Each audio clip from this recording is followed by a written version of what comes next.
The boy attended the main family's judgment ceremony for the first time, and he shocked even the world's strongest S-rank knight. All because he finally revealed the secret he had hidden his entire life. He possessed 7 wings. He even made a deadly vow. If anyone dared touch the Westcott family, he would wipe out the entire Elmheim family, no matter the cost.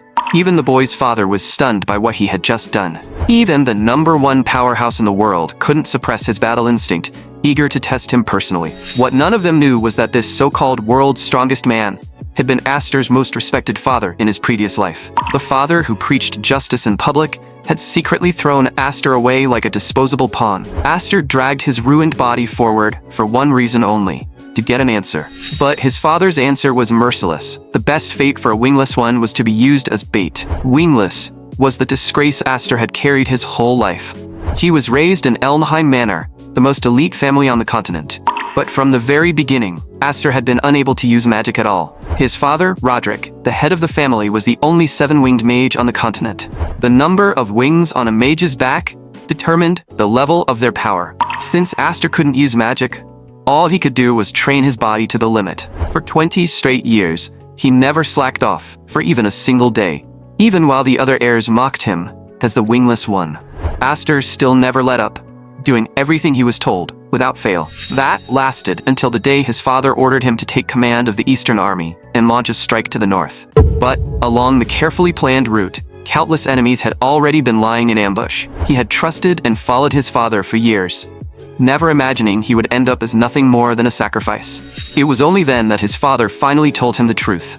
He had never been his real son. Astor was just a child picked up on a snowy night. At that moment, he finally understood. All the abuse he had suffered over the years had been silently allowed by his father. Burning with rage and grief, Astor raised his sword and charged. He had always thought he was being hardened through trial, only to realize no one had ever expected anything from him at all. Astor unleashed every last ounce of his strength. He poured all of his fury onto the father he had once admired most. Roderick only sneered, "Your power means nothing to me." The next second, chains shot out and locked Astor down completely. In that instant, his body was cut apart. A wingless one will always be the lowest kind of pawn. You should be crawling on the ground like the most pathetic insect. Astor kept asking why over and over again. Why had he been taken in on that snowy night in the first place? Since you want to die knowing the truth, I'll make sure you understand it completely. He had only been brought back for one reason: to seize the power of the 7 wings from him. Astor was in disbelief. What exactly did it mean that this power was inside him? His mother had been an extraordinary woman, and she had given birth to a child who carried the power of 7 wings. And Roderick had hunted her down for that power, then taken Astor away in the end. Astor couldn't accept it. His entire life had been toyed with from beginning to end. In the end, Astor met his death, born in blood and dying in blood. When Astor slowly opened his eyes again, he wondered if this was the afterlife. But the lingering warmth in his body snapped him awake. This wasn't a dream. It was real. Where exactly am I? Looking at those tiny hands, Astor finally realized he had turned into a baby. And the woman lying beside him was already dead. Just then, Astor suddenly heard other voices. He could sense people searching for him nearby. The leader shouted, "Find that child, no matter what. This is for Lord Roderick." That name, could it really be true? Roderick. That was the name of his father from his previous life. He's searching for a baby. Have I really been reborn? There were still too many things he needed to confirm, but escaping came first. He absolutely could not let them capture him again. Driven by sheer survival instinct, Astor dragged his infant body slowly through the snow. He had no idea how long he had been crawling. All he knew was that his consciousness was fading fast. As long as he still had even a shred of awareness left, he had to keep moving. Then suddenly, a young girl appeared right in front of him. "Father, there's a baby out here in the snow." The man she called out to was Hevrid, the head of the Westcott family. "Why is there a baby out here in the snow?" And the child looked completely exhausted. Hevrid looked up and froze in shock. The long, winding trail across the snow had actually been left by a crawling infant. What kind of child could crawl that far in weather this brutal? In his daze, Astor slowly regained a little more consciousness, but the moment he opened his eyes, he realized someone was pinching his nose. 5 girls were gathered around him, staring at him with curiosity. They were all laughing and bickering, fighting over who got to hold their little brother first. Alfin said, "I'm the oldest, so obviously I should get to hold him first." Aster didn't care about any of that. He immediately struggled out of their arms and tried to run. "What happened after I passed out?" At once, shouts erupted behind him. "Catch, little brother." His desperate urge to escape suddenly made golden light burst from his body. The next moment, he shot straight out of the house. Floating in midair, Aster was stunned. "Is this magic? If I fall, I'm dead for sure." Right as he was about to tumble off the roof, a pair of large hands caught him gently and pulled him into a firm embrace. Aster instinctively turned to look back. The man holding him looked exactly like the head of the Westcott family. The Westcott family was, after all, a branch of the Elmheim family. Hevrid and Roderick had once protected the kingdom together. In Aster's memory, Hevrid would die in a certain war, and his entire family would fall with him. He never imagined he would end up being taken in by a branch of the Elmheim family. He had wanted to escape Elmheim, only to circle right back into the home of one of its branches. A noblewoman looked at Aster with deep kindness in her eyes. "From now on, you my child." Hevrid had always wanted a son to inherit his title. But child after child, he had only been blessed with daughters. Hevrid said this child carried astonishing magical power, and the mark on his back proved it. This child actually bore the legendary mark of 7 wings. Only then did Aster finally understand why he carried this mark in the first place. In an instant, memories from his previous life came rushing back. Roderick had once said with his own mouth that he only took Aster in for this exact power, which meant the mark on Roderick's back had been stolen from Aster all along. This child's mark is far too important. What are you planning to do with him? After carefully examining the child's back, Hevrid finally confirmed it. It was truly the 7 wings. And at that moment, Aster grew even more uneasy. He could not let that power fall into the hands of the Elmheim family ever again. After a brief silence, Hevrid finally said, "We should raise him ourselves. He is still just a child. If we guide him properly, he'll never abuse this power in the future." Maybe this was heaven's gift to them, the boy they had always dreamed of. The door was suddenly thrown open, and it was obvious the girls had been eavesdropping outside for quite a while. They had finally gotten a little brother, so of course they were all watching closely to see what their father would do with him. The sisters cared deeply about this new member of the family, and from that day on, he was given a name: Aster. 10 years later at the swordsmanship evaluation grounds, Lord Hevrid, the other nobles are already waiting for you. Right behind him, Aster slowly stepped down from the carriage.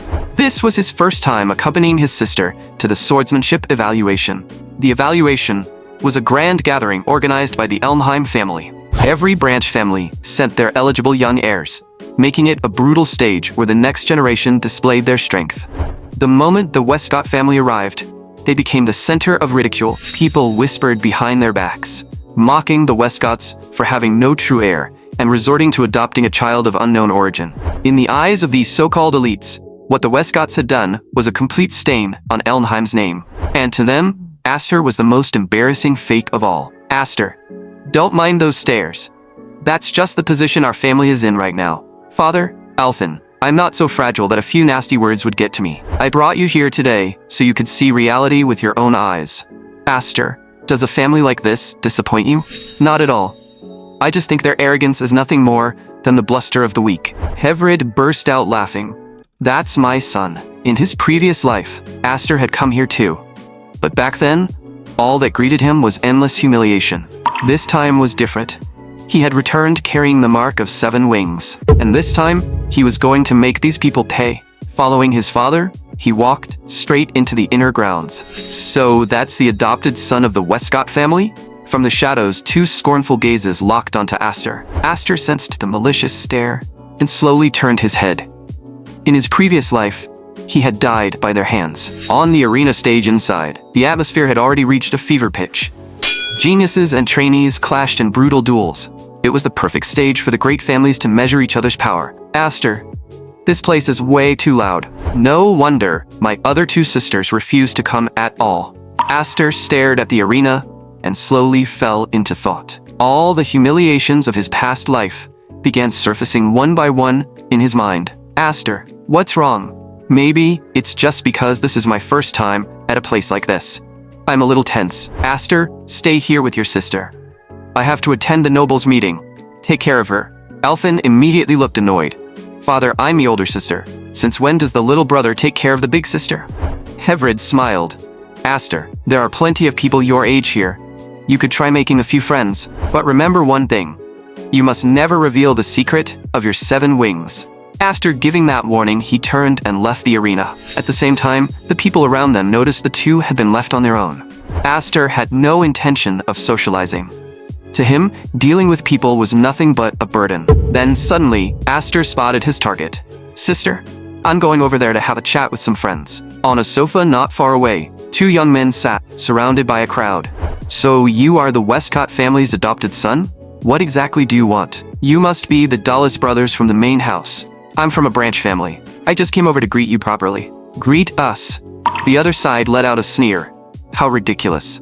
A worthless branch family mutt thinks he has the right to speak to me first? The Dulles brothers. What a bitter reunion. Alphen hurried over and grabbed Aster's arm. You greeted them already. We're leaving. So you are Alphen from the branch family. That sneering tone made the girl's body tremble uncontrollably. You used to hide behind your father, and you are still just as timid now. In the name of the main house, I order you to come drink with us. You may be the main house, but the relationship between us has never been one of master and slave. Aster, let's go. There's no need to waste time on them. Don't rush off, Alphen. I'm not done talking yet. You were born into a useless family. Your father is a failure, and failure runs in your blood. Alphen finally snapped. Take that back. Dallas gave a cold laugh and spat out the wine in his mouth. Branch family trash. Who gave you the nerve to speak to me like that?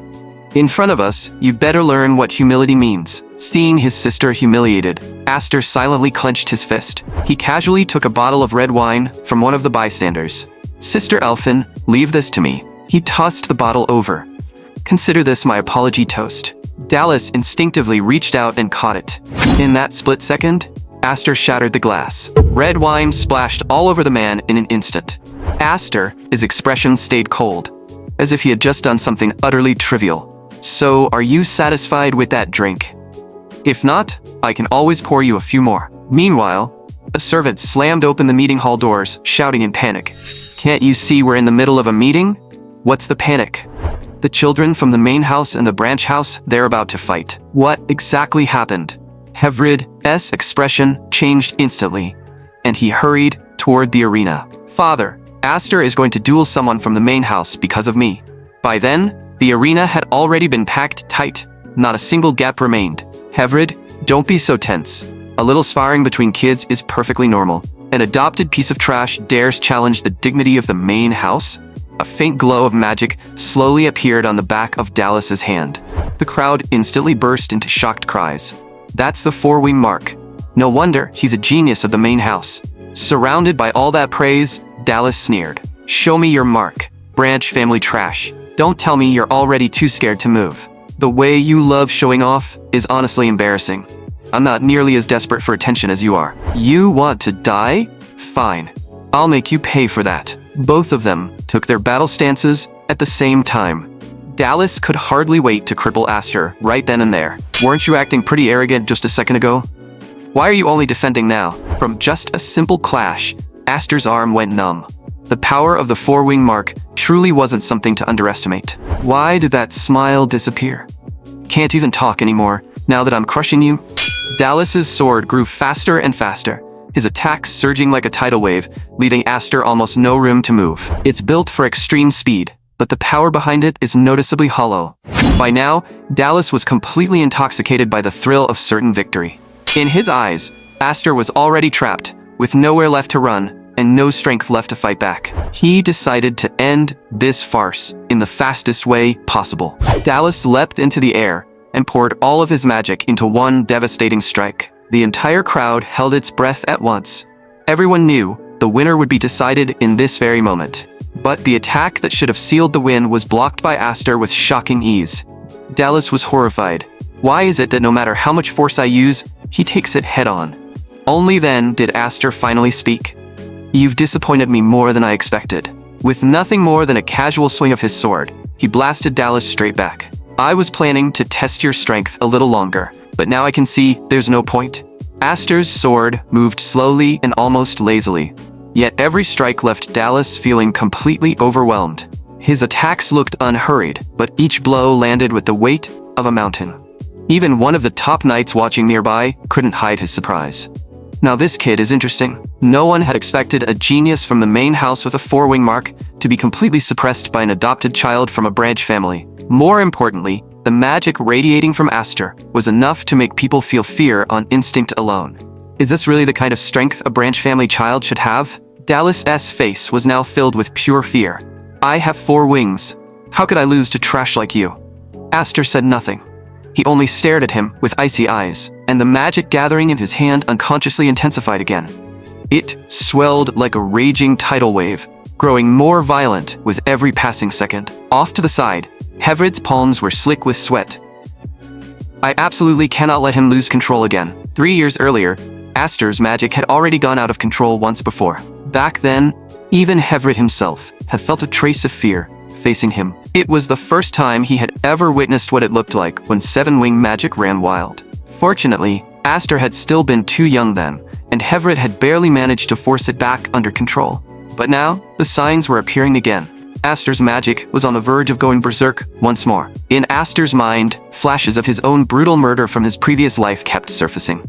In the next instant, that violent surge of power nearly swallowed Dallas whole. Alfin suddenly screamed at the top of her lungs, "Aster!" That one cry managed to calm Aster's magic just a little, but the power he had already built up still came crashing down toward Dallas in one devastating strike. Dallas was so terrified he wet himself on the spot. He shrieked in panic, frantically screaming his surrender. "You should be grateful," Aster said coldly. "I can still keep myself conscious right now." Then he looked toward Elfin. "Sister, I won." But right at that moment, an even more violent wave of magic erupted from behind him. Aster's expression changed instantly. He knew that magic all too well. It belonged to none other than the father from his previous life. "Roderick, so you read the child my brother adopted? Who allowed you to step onto this arena under the name of an Elmheim branch heir? You're nothing but an adopted son. I am the head of Elmheim's main house, and I do not recognize your status." The moment those words fell, Roderick flicked his arm. Aster was blasted away in an instant. Hevrid couldn't believe what he was seeing. Roderick had actually attacked a child. Without a second of hesitation, he drew his sword and struck at Roderick. But Roderick, the strongest man on the continent, casually raised a hand and blocked the blow with ease. Using the recoil from Roderick's defense, Hevrid landed and immediately sprinted toward Aster. He had expected to find Aster collapsed in critical condition. But when he got there, he saw the boy still holding up his broken sword. It was that shattered blade that had barely blocked the fatal strike. Clearly, even Roderick himself had not expected Aster to survive that hit. He turned coldly and walked away from the arena without even looking back. Aster let out a faint laugh and whispered, "Father, I did it. I protected my sister. Aster, you've become a true man." Elsewhere, someone spoke with a cold tone. "Roderick, that was beneath even you. You actually attacked a child." The conflict between the main house and the branch families had already been severe, and now it was obvious there was no room left for reconciliation. Roderick only replied with indifference. "I've never once taken Hevrid and his people seriously. I only wanted the branch families to understand their place." And so, after defeating Dallas of the main house, Aster returned to the Westcott family. Once his body had fully recovered, he quickly threw himself back into the family's training. Even the most talented trainees in the family could only stare in shock. "Aster, you're insanely strong." At first, everyone assumed that after returning from the evaluation, Aster would take some time to relax. Instead, by the very next day, he had already thrown himself completely back into training. "I heard it from other people myself. Young Master Aster nearly beat that genius from the Elmheim family to death. It's honestly hard to believe. That young master is only 10 years old, and he's already that strong." Aster understood that his performance at the evaluation had been extremely high profile, but all of it had been part of his plan. Doing this would shut up the people mocking the Westcott family. But his real goal was still revenge against the Elmheim family. To achieve that goal, he had to keep forcing out his own potential. That was exactly why he came back from the evaluation, skipped rest entirely, and threw himself straight into training. With his current strength, he still stood absolutely no chance against Roderick. Even though he possessed 7 wings, the amount of power he could actually use right now was still pitifully small. More wings did mean a person was stronger, but more precisely, the greater the number of wings, the greater that person's potential. Even after years of effort, he still couldn't fully control the enormous magic contained within the 7 wings. When he was younger, his impatience had even caused that 7-wing magic to run wild. That loss of control had filled his sisters with deep fear toward their little brother. It had nearly killed his sister as well. Fortunately, he had still been too young at the time, and his magic had been unable to fully break loose. In the end, it was his father who stopped him after he lost control. That was exactly why he trained himself so desperately now. Lost in thought, Aster subconsciously swung his sword. In the very next instant, the wooden swords around him dropped to the ground almost all at once. Only then did Aster realize he had forgotten to control his strength again. A soft laugh came from behind him. Aster, every time you train, you get lost in it way too easily. You really don't act like a 10-year-old anymore. And father wants you in the study. Aster smiled. Sister, you're joking again. I'm still far from strong enough. Since father is looking for me, I'll go see what this is about. By the way, Sister Alphen, what made you suddenly decide to wear your combat uniform today? If I remember right, you usually hate that outfit. Alphen didn't answer right away. After thinking for a moment, she finally said, I just feel that as the older sister, I can't keep relying on my little brother to protect me forever. So, Aster, when you come back, I want you to train me. I want to become as strong as you. I want to protect my little brother as his older sister too. Aster smiled at that. As you command, my sister. A little while later, Aster knocked on the door to his father's study. Father, were you looking for me? Hevrid looked at Aster with a grave expression and said, Come here and sit down first. Seeing how serious his father looked, Aster immediately understood that something important was about to be said. Aster, it has already been 10 full years since you became a member of our family. I originally intended to wait until you were a little older before handing this to you. With that, a ring set with a deep crimson gemstone appeared before Aster's eyes. This is the symbol of the next family heir. Aster, I want you to become the heir to this family. Aster had always known his father intended to entrust the family to him one day, but he had never expected it to happen this soon. Aster, after everything that happened during the swordsmanship evaluation, you should already understand how difficult the Westcott family's status and situation have become. Whether I want to admit it or not, the Westcott family is still ultimately a branch of the Elmheim family. Every other branch family already has an appointed heir. I can't leave the Westcott family's heir position vacant forever. Even if noble titles are usually inherited by males, will my sisters really agree to this? Your sisters are all still at the academy right now. When they return, I'll explain everything to them myself. After a brief silence, Aster said quietly, Since father has already made this decision, my sisters may still end up unhappy about it. Not all of them like me, especially Sister Kuto. She's always resented me for being a boy. Hevrid nodded. I'm fully aware of that as well. Fortunately, you bear the 7-wing mark. Even if they want to object, they have very little ground to challenge my decision. Father, I'm sorry, but I can't accept the heir's position yet. I'm still not qualified to be this family's heir. When my magic went out of control before, I merely got several of my sisters killed. Until I can completely control my own magic, I can't forgive myself. Hearing that, a look of quiet satisfaction actually appeared on Hevrid's face. Aster, your maturity never stops surprising me. Sometimes I honestly wonder if you're really only 10 years old. Since you're not willing to become the family heir right away, I prepared something else for you. And perhaps this gift will suit your tastes even better than the heir's ring. In the next instant, shock spread across Aster's face. Before him was a jet-black magic sword streaked with flowing golden patterns, the blade known as Graham, the Devourer of Magic. A little while later, Hevrid brought Aster deep into the forest. Father, if this is just to show me the magic sword, wouldn't the training hall be a much better place? Hevrid let out a quiet laugh. I have no desire to go to the training hall. Every time you train, you leave the place in ruins. Sword and Graham, both of these magic swords are treasures of Elmheim's main house, and both have always been items passed down only to the family's eldest son. This time, I personally had them brought over from the main house. With that, Hevrid pulled away the long cloth wrapped around the weapon. The sight made shock flash through Aster's eyes once again. Because this so-called magic sword was actually incomplete, it had no true blade at all. But the moment magic was poured into it, a complete blade would instantly form, extending from the hilt. In other words, the true power of this magic sword depended entirely on the strength of the wielder's own magic. In the next second, Hevrid swung the weapon and unleashed all the power stored inside it in a single burst. In just one instant, a terrifying path of raw magic was carved straight through the forest. Aster, this sword isn't without flaws. If the wielder doesn't have enough magic, it can easily drain every last bit of their stamina. But you have 7 wings, which makes you an ideal match for this weapon. So, do you want to try it? Aster didn't hesitate for even a second. He reached out, took hold of the magic sword, and kept turning his father's words over in his mind. Then he slowly poured his own magic into the blade. In an instant, the sword erupted with violent waves of power, and raging magic wrapped itself around it. Aster stared at the scene in disbelief. He could clearly feel his own magic actively synchronizing with the sword on its own. At the same time, everyone inside the family training hall suddenly heard a thunderous explosion in the distance. What was that light? Did a meteor just crash down? You idiot, that was obviously something blasting straight up from the ground into the sky. Alphen saw the same terrifying sight as well. It had come from the forest behind the mountain. At that moment, Aster was sitting flat on the ground with an awkward smile. Father, this sword's power seems a little too absurd. Hevrid, meanwhile, was still frozen in shock. So this is your power, Aster. That attack just now actually created a brief vacuum in the magic filling this entire section of the sky. No one in the entire Elmheim family has ever done anything like that.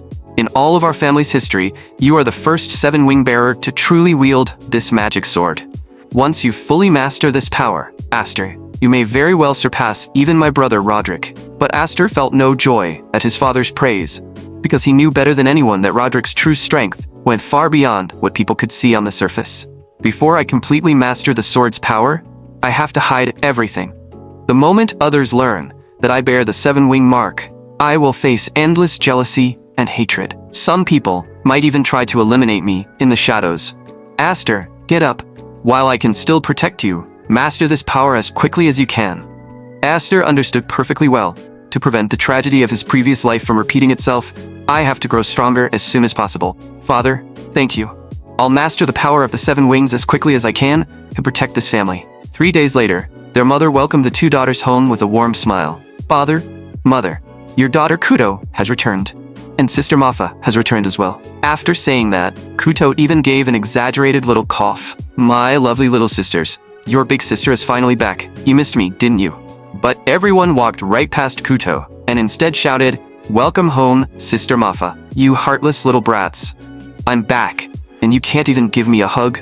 Every time Sister Kuto comes back, she messes up all our hair. Kuto immediately protested. That's just your bias. I'm a knight now. I wouldn't be that rude anymore. Right after saying that, Kuto noticed Alphen standing nearby and instantly moved toward her with a grin. Oh, Alphen, your big sister missed you girls so much. Alphen immediately stepped back with a wary look. Sister, why are you coming after me all of a sudden?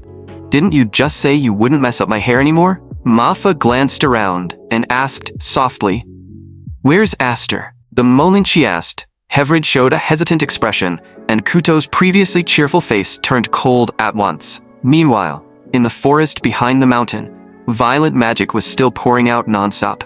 Aster was drenched in sweat, breathing hard. This still isn't enough. I have to adapt to the magic sword's power as quickly as possible. Right now, he could already use his magic to form a blade, but the sword's edge was still extremely unstable. What exactly do I need to do to control the sword as steadily as my father and bring out its true power? Aster, your performance this time was genuinely impressive.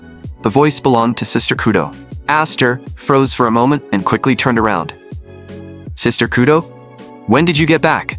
I've already been back for almost an hour, and you were so busy training that you forgot to come greet your own sister.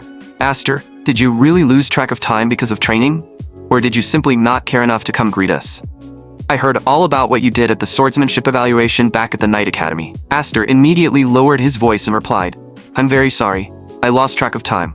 I also heard that you performed excellently at the Knight Academy and completed quite a few missions. And, on top of that, you were the only one this year to earn the honorary knight insignia. Kuto's expression stayed calm. Earning that insignia was only natural. If I couldn't even do that, how could I ever hope to surpass Father? Then she fixed her eyes on Aster. I heard from Father that you refused to become the heir. Did you refuse because of me? Hearing that, Aster sighed inwardly. Father really said something he shouldn't have. But outwardly, he only answered calmly, I just don't think I'm good enough yet. Kuto stared at him coldly. Aster, both you and Father know what my dream is. You should also know why I've always carried this resentment inside me. In the next instant, she slashed through a nearby tree and lunged straight at Aster through the burst of splintered wood. Aster immediately dodged to the side. Sister Kuto, What are you doing all of a sudden? A faint smile rose on Kuto's lips. It's been a long time since we last saw each other. So this time your sister is going to give you a little test, and from here on out, I'm getting serious. Tightening his grip on the magic sword, Astor frowned. Sister Kuto, I can't properly fight you right now. I still don't fully control this sword. Kuto let out a cold laugh. What kind of joke is that? Do you think your enemies will wait until you're fully prepared before they attack? Astor answered instinctively. But you're my sister, not my enemy. Kuto's eyes turned sharp. A knight's creed is to be ready for battle at all times. Against Kuto's fierce assault, Astor not only had to block and evade, but also divide his focus to control how much magic he poured into the sword. But at this point, I have no other choice. I have to do it. One look at Kuto's expression told me everything. She's fighting me for real. If I make one wrong move, I could be seriously injured. So, after Kuto returned to the family, the first person she went to find was Astor, who was still deep in training. She had already heard all about his stunning performance during the swordsmanship evaluation. And because of that, she wanted to test his true strength with her own hands. The forest rang again and again with thunderous crashes. As she swung her sword, Kuto couldn't help but laugh. Astor, your skill with weapons really is impressive. But I didn't spend all that time at the Knight Academy polishing my swordsmanship for nothing. But that broken sword you're using, what exactly is it? The magic covering it keeps surging and fading. It's completely bizarre. The way you're fighting right now, you look like a beginner who hasn't mastered magic at all. Pressed back again and again by Kuto's relentless offensive, Astor could only retreat. Sister Kuto, you really haven't changed at all. You still show absolutely no mercy. Kuto's gaze turned icy. Astor, when I'm facing you, I can't afford to hold back. It is precisely because I'm male, the only one in the family with inheritance rights, that Sister Kuto has always treated me with unusual harshness. Or perhaps it is because I bear the 7-wing mark, and she has always felt compelled to push me harder. No matter what it is, Kuto always compares herself to me, as if she truly sees me as her destined rival. Suddenly, Kuto gathered power and leaped high into the air. Astor immediately sensed an unusual surge of magic. In the next second, Kuto came crashing down from above, wrapped in overwhelming magical force. With fierce unwillingness burning across her face, she shouted, Astor, you are not worthy of becoming this family's heir. Elsewhere, Manhwa felt the violent fluctuations of magic coming from the back mountain and frowned. Father, is it really alright to let Kuto and Astor fight like this? If this keeps going, one of them is definitely going to get hurt. But Hevrid remained calm. They've seen each other as powerful rivals since childhood, but they would never truly harm one another. Manhwa still couldn't hide her concern. I don't know why Father is so confident, but I hope things really turn out the way he believes they will. Then, she suddenly seemed to remember something else. Come to think of it, why did Father call us back so urgently from the Knight Academy this time? Was it really just to discuss the heir issue? Hevrid answered in a low voice. Of course it wasn't just for that. Then he turned and pulled something out from a drawer. The moment Manhwa saw the crest on it, her expression changed sharply. That mark, is it from the main house? Hevrid nodded. That's right, it's a summons from the main house. After what happened during the swordsmanship evaluation, some of the people in power in the main house have taken an interest in Astor. They want him to come to the main house and meet them in person. This is a very serious matter, because none of us knows what the main house actually wants. Manhwa lowered her voice. You're right. We have no idea what the main house intends to do, and the worst case scenario is, we could lose Astor. In the forest on the other side, Astor and Kuto were still locked in a fierce, deadlocked battle. Sister, why are you still clinging to this? I already made it clear to Father that I refused. Kuto gritted her teeth and snapped. That's exactly why I'm even angrier. I've dreamed of becoming the family head my whole life, but because I'm a woman, I was never even given the right to inherit. So why is it that you can reject it so easily? As she spoke, Astor clearly felt his sister's power growing heavier and heavier. The crushing pressure came straight at him. Her strength feels like that of some massive beastman. Without the slightest hesitation, Kuto kept pressing Astor down with her longsword. Sword slammed against sword again and again, sending sparks everywhere. But in the next moment, Astor suddenly shifted left and redirected the force, narrowly avoiding a pure head-on clash of strength. Then, he drew his blade out from the left and slashed sideways toward Kuto. Seeing that, Kuto actually laughed. So you avoided a direct clash with me just now? Don't tell me you actually think a trick like that is enough to beat me. Before the words had even settled, sword aura exploded out of Kuto's body, sending everything around them flying. Astor, who had nearly landed a hit on her, was blown away by that force as well. I never expected Sister Kuto to still be holding back power on this level. Aster, if this is all the strength you have, then you've disappointed me. A true swordsman is someone who can fully fuse swordsmanship and magic into one. To be honest, based on the strength you've shown so far, I'm disappointed. The number of wings did determine a person's magical potential, and it also represented their talent and ceiling. But what mattered even more was never how much magic you possessed. It was how much of it you could actually call upon and make your own. Aster, you were the bearer of the 7-wing mark, while I only have 5 wings. And yet, just now, you avoided a direct clash of magic with me. How little faith do you have in your own power? Do you not even trust yourself? Or are you still afraid your magic will spiral out of control again and hurt us, just like it did 3 years ago? Afraid, is that really it? Why is the magical blade I create always unstable? Because deep down, I've been suppressing my own power this entire time. The reason this magic sword has never stabilized isn't the weapon itself. It's because I've never truly trusted my own strength. Kuto stared at him, her voice thick with emotions she had buried for years. Aster, do you have any idea how jealous I am of you? From the day you were born, you had the right to become the heir, and you even carry the 7-wing mark that's called the strongest on the continent. I dreamed of becoming the family heir too, but I never had that chance. Aster, I'm so jealous of you, it drives me mad. You can casually have everything I could never obtain, no matter how hard I fought for it. Aster slowly lifted his head and said in a low voice, Sister Kuto, I should be thanking you instead. You made me realize that I can keep fearing my own power. As he spoke, he completely released the magic inside him and swung the magic sword freely. The once aggressive Kuto was instantly blasted backward by the wave of force that exploded from him. Thanks to you, I was finally able to overcome this weakness of mine. In the next instant, Aster charged straight at Kuto without hesitation. Kuto's face changed at once. What is he trying to do? He's holding that broken sword with no blade. It should be harmless. But why do I have such a bad feeling about this? Then deep crimson magic began gathering rapidly around the broken magic sword. And even while that magic was building, Aster's speed didn't slow in the slightest. In the very next second, he swung down hard. Kuto raised her sword to defend, but her whole body still trembled uncontrollably from the impact. Forced to retreat again and again, she barely steadied herself before letting out a laugh. I never expected you to unleash this much power. Aster didn't answer. He only muttered to himself, I don't want to waste this second life. In my previous life, I never possessed this kind of strength. And in this life, it's only because I met the father I have now that my fate has changed. And for the first time, I have a real family. Second life, what is he even talking about? But the only answer she got was Aster charging at her again, wrapped in violent magic. As she watched him rush in, Kuto immediately raised her sword in front of herself. At the same time, she hurriedly covered the blade with magic to reinforce her defense. Yet, just before impact, Aster abruptly withdrew most of his power, changed his angle by dropping low, and then recoded the magic sword at the exact moment his strike came through. Only then did Kuto truly understand how terrifying Aster became, when he fully unleashed the magic of the 7 wings. In the end, Aster defeated Kuto in their duel. Several hours later, Kuto finally woke up in bed. She looked around and saw an environment she recognized immediately, her own room. Why am I lying in my room? Wasn't I just fighting Aster? Beside her, Mafa asked softly, Kuto, did you sleep well? You were out for quite a while. Kuto pushed herself up and sat upright. Wasn't I just dueling Aster? Sister Mafa, what happened after that? Mafa shook her head.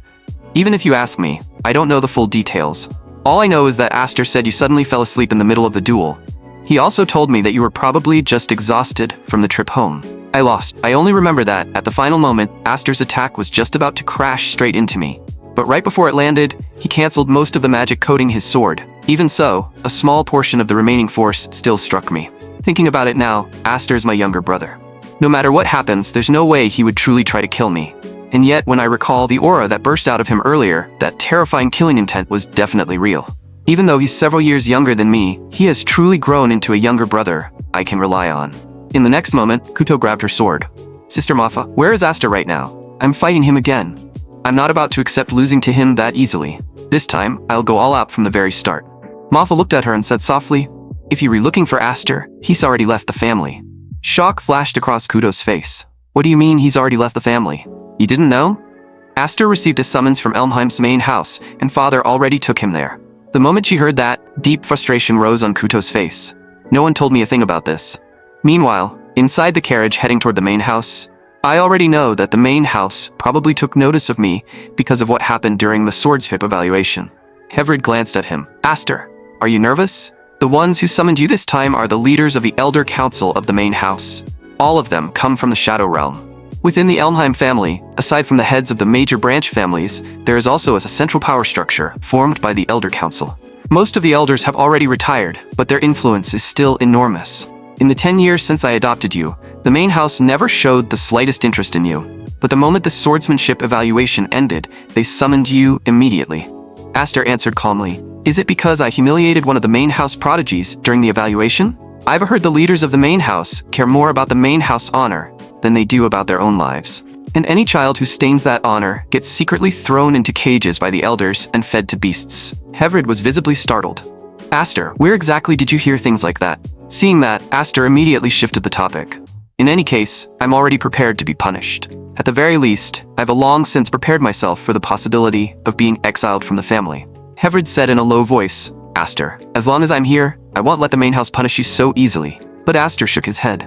"Father, you don't need to clash with the main house because of me. I was already planning to leave and train on my own once my sisters returned. More importantly, if I'm no longer staying with the family, Sister Kudo will probably feel more at ease too. And besides, I was only able to truly master the magic sword this time because of Sister Kuto. I can feel that I'm already controlling the power of the 7 wings far more smoothly. I want to know just how far I can go. So Father, please don't try to shield me from everything." Hevrid looked at him and couldn't help sighing. "Aster, you never stop surprising me. The things you say don't sound like they were coming from a 10-year-old child at all." Right in the middle of their conversation, a faint sound suddenly came from the roof of the carriage. Aster's face instantly changed in shock, because Kudo was currently clinging right to the carriage door. Hevrid was just as startled. "Kudo, don't tell me you actually ran all the way after us?" Kudo glared at Aster with open dissatisfaction. "Aster, you really are a terrible kid. You left without even saying goodbye to your sister." Then she turned to Hevrid. "Father, I already heard it from Afa. It was those old fossils in the main house who summoned Aster." Hevrid answered in a firm voice, "Even if you know, I still can take you with us." Kuto shot back immediately. "I know you wouldn't take me to the main house.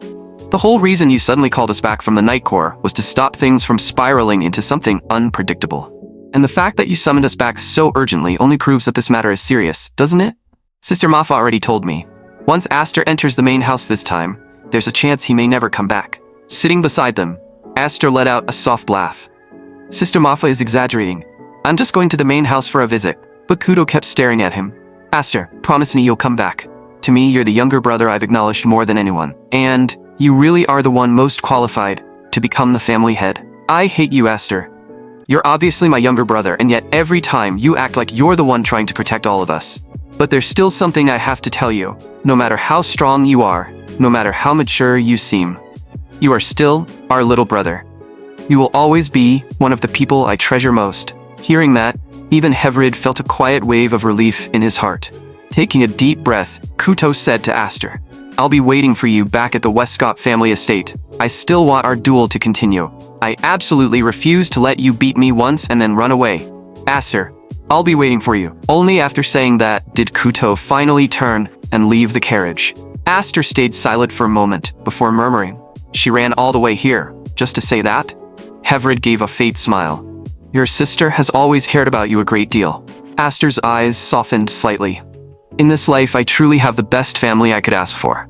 Behind the carriage, Kuto kept waving as she murmured under her breath, "Aster, you have to come back." And so, Aster continued on with his father all the way to the main house to face judgment. The moment he stepped into the territory of the main house, an atmosphere of overwhelming oppression hit him head-on. "Lord Hevrid, the Great Elder has been waiting for you inside for quite some time. We will personally escort you to see him." Hevrid's expression turned cold. "I grew up in this place. I don't need anyone to guide me." But the guard still lowered his head and replied, "Lord Hevrid, forgive me, but I cannot comply. The Great Elder's order was that we personally escort both of you to the tribunal. It looks like this hearing is going to be even more formal and even more severe than I expected. I can barely remember how long it's been since I last returned to the main house." Hevrid lowered his voice. "Aster, I believe you already understand this much.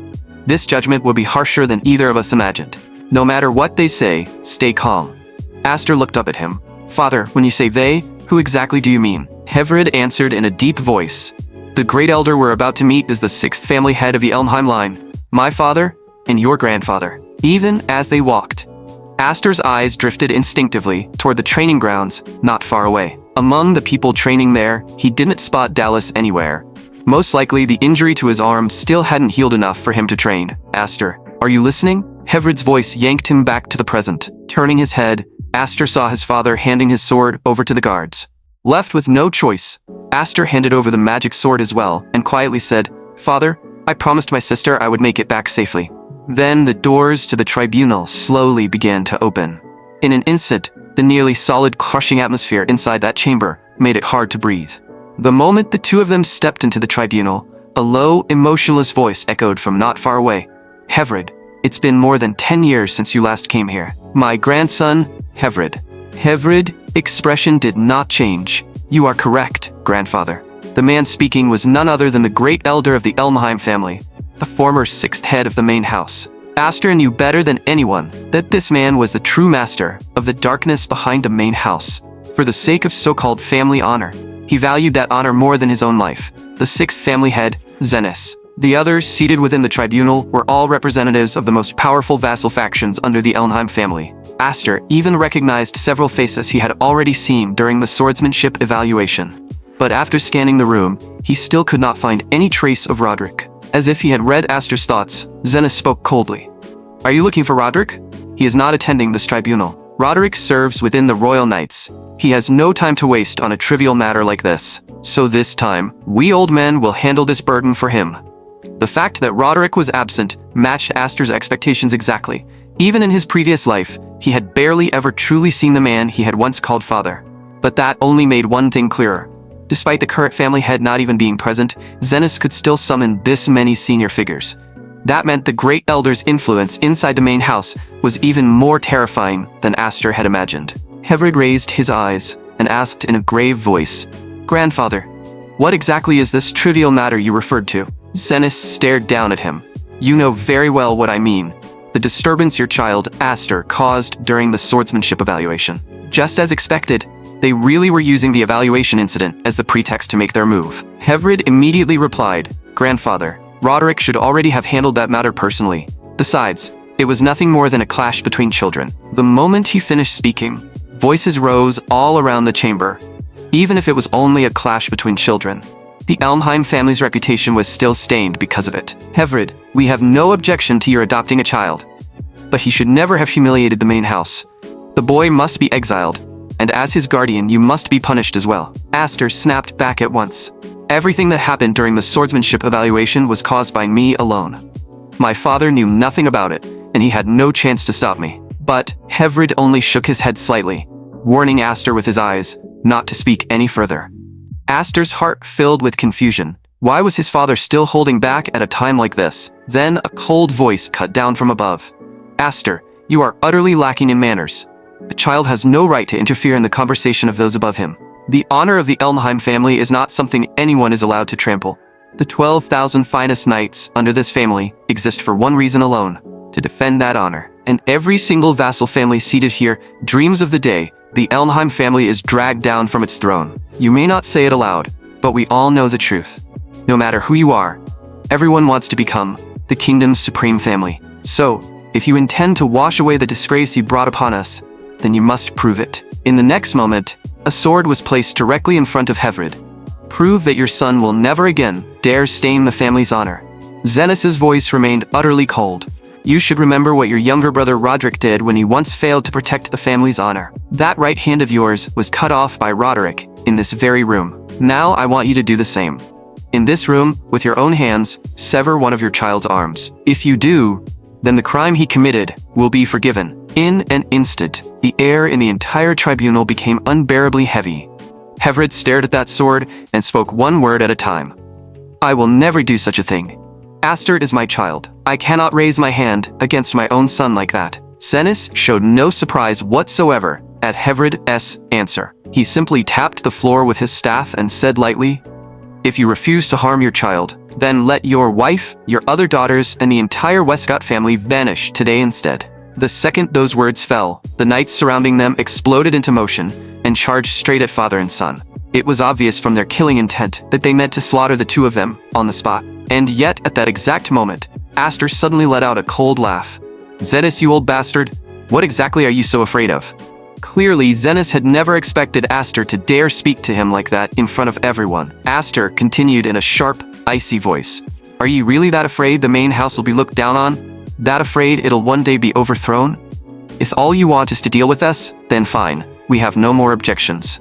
But if you dare lay a hand on the Westcott family, I will never let any of you go." Seeing Aster do something like this in a place like this, even Hevrid looked utterly stunned. In the very next instant, Aster ripped his upper garment off and flung it aside. Every knight who had just charged forward froze and showed fear at the exact same time, because fully exposed across the boy's back was the complete 7-wing mark. Aster said coldly, "If you harm my family, I'll use the power of the 7 wings to escape this place. And from that day forward, I'll hide in the shadows and watch the entire Delnheim family without ever looking away. So think very carefully before deciding whether you really want an enemy with the 7-wing mark." In that tribunal, Aster had openly revealed the 7-wing mark for all to see. The sight of it left everyone present unable to believe their own eyes. A mark that had not appeared for hundreds of years. Had it truly returned to the world today? There's no mistake that mark is the 7 wings described in the ancient records. The first to recover from the shock was Great Elder Zenus. Lowering his voice, he stared hard at Aster. "Aster, do you understand what exactly you have just shown us? Do you understand what that thing represents?" Aster replied calmly, "Of course I know what the 7 wings mean. The records of every major text make it very clear. More wings mean higher standing." Hearing that answer, a white-haired man at the side could not help laughing out loud. Irma frowned and said, "This is a tribunal. How dare you behave so rudely here?" But the white-haired man raised a hand and said, "Let him continue. The hearing goes on." The wing mark Aster spoke of had another name in the oldest traditions, Holy Radiance. It was said to be a vessel through which humanity borrowed power from the gods, and that power was then passed down through bloodlines generation after generation. Yet, in all of human history, no one had ever truly awakened 6 wings, let alone the legendary 7. According to ancient legend, only the long-lost elven clans were capable of passing down the 7-wing mark. Zenus narrowed his eyes. "Aster, are you trying to claim that you are descended from the elven clans?" But Aster shot back. "If the 7-wing mark on my back is real, then shouldn't you also admit that I may very well come from that ancient elven bloodline?" Even Hevrid, standing beside him, could not hide his shock. Could Aster really be connected to that legendary ancient race? But Aster's expression did not change. "Right now, I don't care in the slightest about my origins. I only know one thing. I am a child of the Westcott family, and what I want to know now is this. Are you prepared to make an enemy of me? Even if I leave the Elmheim family, countless families outside would fight to take me in. Because for people like you, anyone capable of shaking the rule of the main house is a potential threat. But to Aster now, those same families would become one of his greatest assets, with potential surpassing even Roderick S. Some of the leaders gathered here would surely want to join hands." The moment those words landed, the expressions on the elders' faces shifted. In his previous life, these families rebelled together, only to be crushed by Roderick. Now, with the 7-wing mark revealed, I am the ultimate prize. I need to find out which of them can truly be turned into allies. Zenus narrowed his eyes. "I still don't believe a child from a side branch could possess 7 wings. To me, you are no genius. You are just an arrogant brat from a lowly branch." Aster did not flinch. He answered coldly, "If you think it's fake, feel free to test it yourself. But the second you move against me, those plotting in the shadows will rise against the main house, without hesitation. I carry the 7-wing mark. Stop now, and you might still preserve your precious peace for a little while longer." At that exact moment, Irma suddenly clapped her hands. She said calmly, "Great Elder, you doubt the boy, yet you don't dare act against him recklessly. So why not test if his wings are genuine before making a choice?" Confused whispers broke out. "A test? How?" Irma answered without hesitation. "Simple. As the strongest house in the kingdom, Elmheim surely has a trial ground meant for punishing its own. Throw him in. Let him fight a magical beast. That alone will tell us the truth." Aster understood immediately. Irma's proposal seemed cruel, but it was a calculated move to break the deadlock and give him a chance to move. The Great Elder finally nodded. "Fine. Prove your worth as a 7-wing bearer, and your previous insolence will be erased." Soon after, the group arrived before a dark, iron cage deep within the estate. Once a shelter, now a den for beasts, the Great Elder looked down coldly. "Defeat what lies within. That is your proof." Beside him, Hevrid's hands trembled with worry. But Aster remained calm. "Father, don't worry. You know as well as I do. If I hadn't revealed the 7 wings today, the entire Westcott family would have been destroyed." Without another word, Aster leaped into the dungeon. Outside, Irma watched him with a strange, unreadable smile. Deep inside the dungeon, Aster slowed his pace, alert to every sound. Visibility was near zero. In this sickening darkness, I must stay ready for an ambush from the shadows. Suddenly, Aster froze. There, in the dark corner, lay Dallas's corpse. At the same time, low, savage growls echoed from the shadows ahead. For the first time, Aster's expression turned completely serious. Sensing life, the beast let out a violent roar and lunged. Aster drew his demon sword in one smooth motion. A flash of red sliced the dark, piercing the lion's heart. With a thunderous crash, the lion was torn apart, dead on the spot. The spectators outside were stunned. No one expected Aster to kill such a beast without even using his 7-wing mark. Aster only muttered under his breath, "Compared to my sister, this thing is nothing." But in the next moment, a vile presence rose behind him. Aster turned, his eyes narrowing. "This horror, it's not right. This isn't a normal monster. It's a true undead creature." In seconds, the lion's ruined body restored itself, its power growing even more violent than before. Outside, Hevrid blurted out, "An undead? In the family trial grounds?" Zenis smiled cruelly. "Undead are drawn to the scent of death. Perhaps the rotting flesh here attracted it. The family paid a heavy price to capture that beast. Fire cannot kill it. Cutting it apart is useless. Still, thanks to that lion, we no longer have to worry about how to dispose of failures." Hevrid's face darkened. "Great Elder, this is too much. Expecting a child to kill an unkillable monster. Are you prepared to watch a 7-wing talent die?" Zenis's voice was ice-cold. "A talent that cannot be controlled is worthless." The crowd stared into the dungeon, the atmosphere suffocatingly heavy. Zenis continued indifferently, "Don't expect a rebellion. A dead 7-wing bearer is of no value to anyone." Hearing this, even Irma felt a trace of sorrow. Being born in Elmheim truly is a tragedy. "Aster, survive this," she whispered inwardly. "Prove them all wrong." At that moment, Aster was still locked in an endless battle against the demonic lion. No matter how many times he struck it down, the beast recovered only moments later. Worse still, with every death, its power surged to an even more terrifying level. An undead creature, grinding it down like this is completely pointless. To truly destroy it, you must either incinerate it under direct sunlight or purify it with a sacred weapon. If neither is an option, avoiding the fight altogether is the only wise choice. But for Aster, there was no way back. "If I want to prove my worth to these families, I have to show them a power that dwarfs everything else." In the next instant, a raging storm of 7-wing mana flooded the demon sword, crashing down onto the lion. The beast's body was vaporized instantly by the sheer impact. The force of the strike blasted a deep crater straight into the dungeon's reinforced wall. The elders outside were thrown back, stammering in shock. So this is the real power of 7 wings? Clearly, even Zenis hadn't expected that a single burst could be this overwhelming. But even so, brute force alone was not enough to kill the undead. Aster's eyes sharpened as he scanned the debris. "Is it done?" Before the thought could settle, the lion reformed in an instant and lunged with lightning speed. A monstrous force slammed Aster down, pinning him so hard his bones groaned under the pressure. "It's alive! And it's gotten even faster." Above the pit, Hevrid shouted in a panic, "Aster, Hevrid, interference now will only get him killed. Your only job is to stand there and watch." Hevrid's eyes reddened as he roared, "That's my son. You expect me to just watch him die?" But a voice nearby spoke calmly, "Don't panic.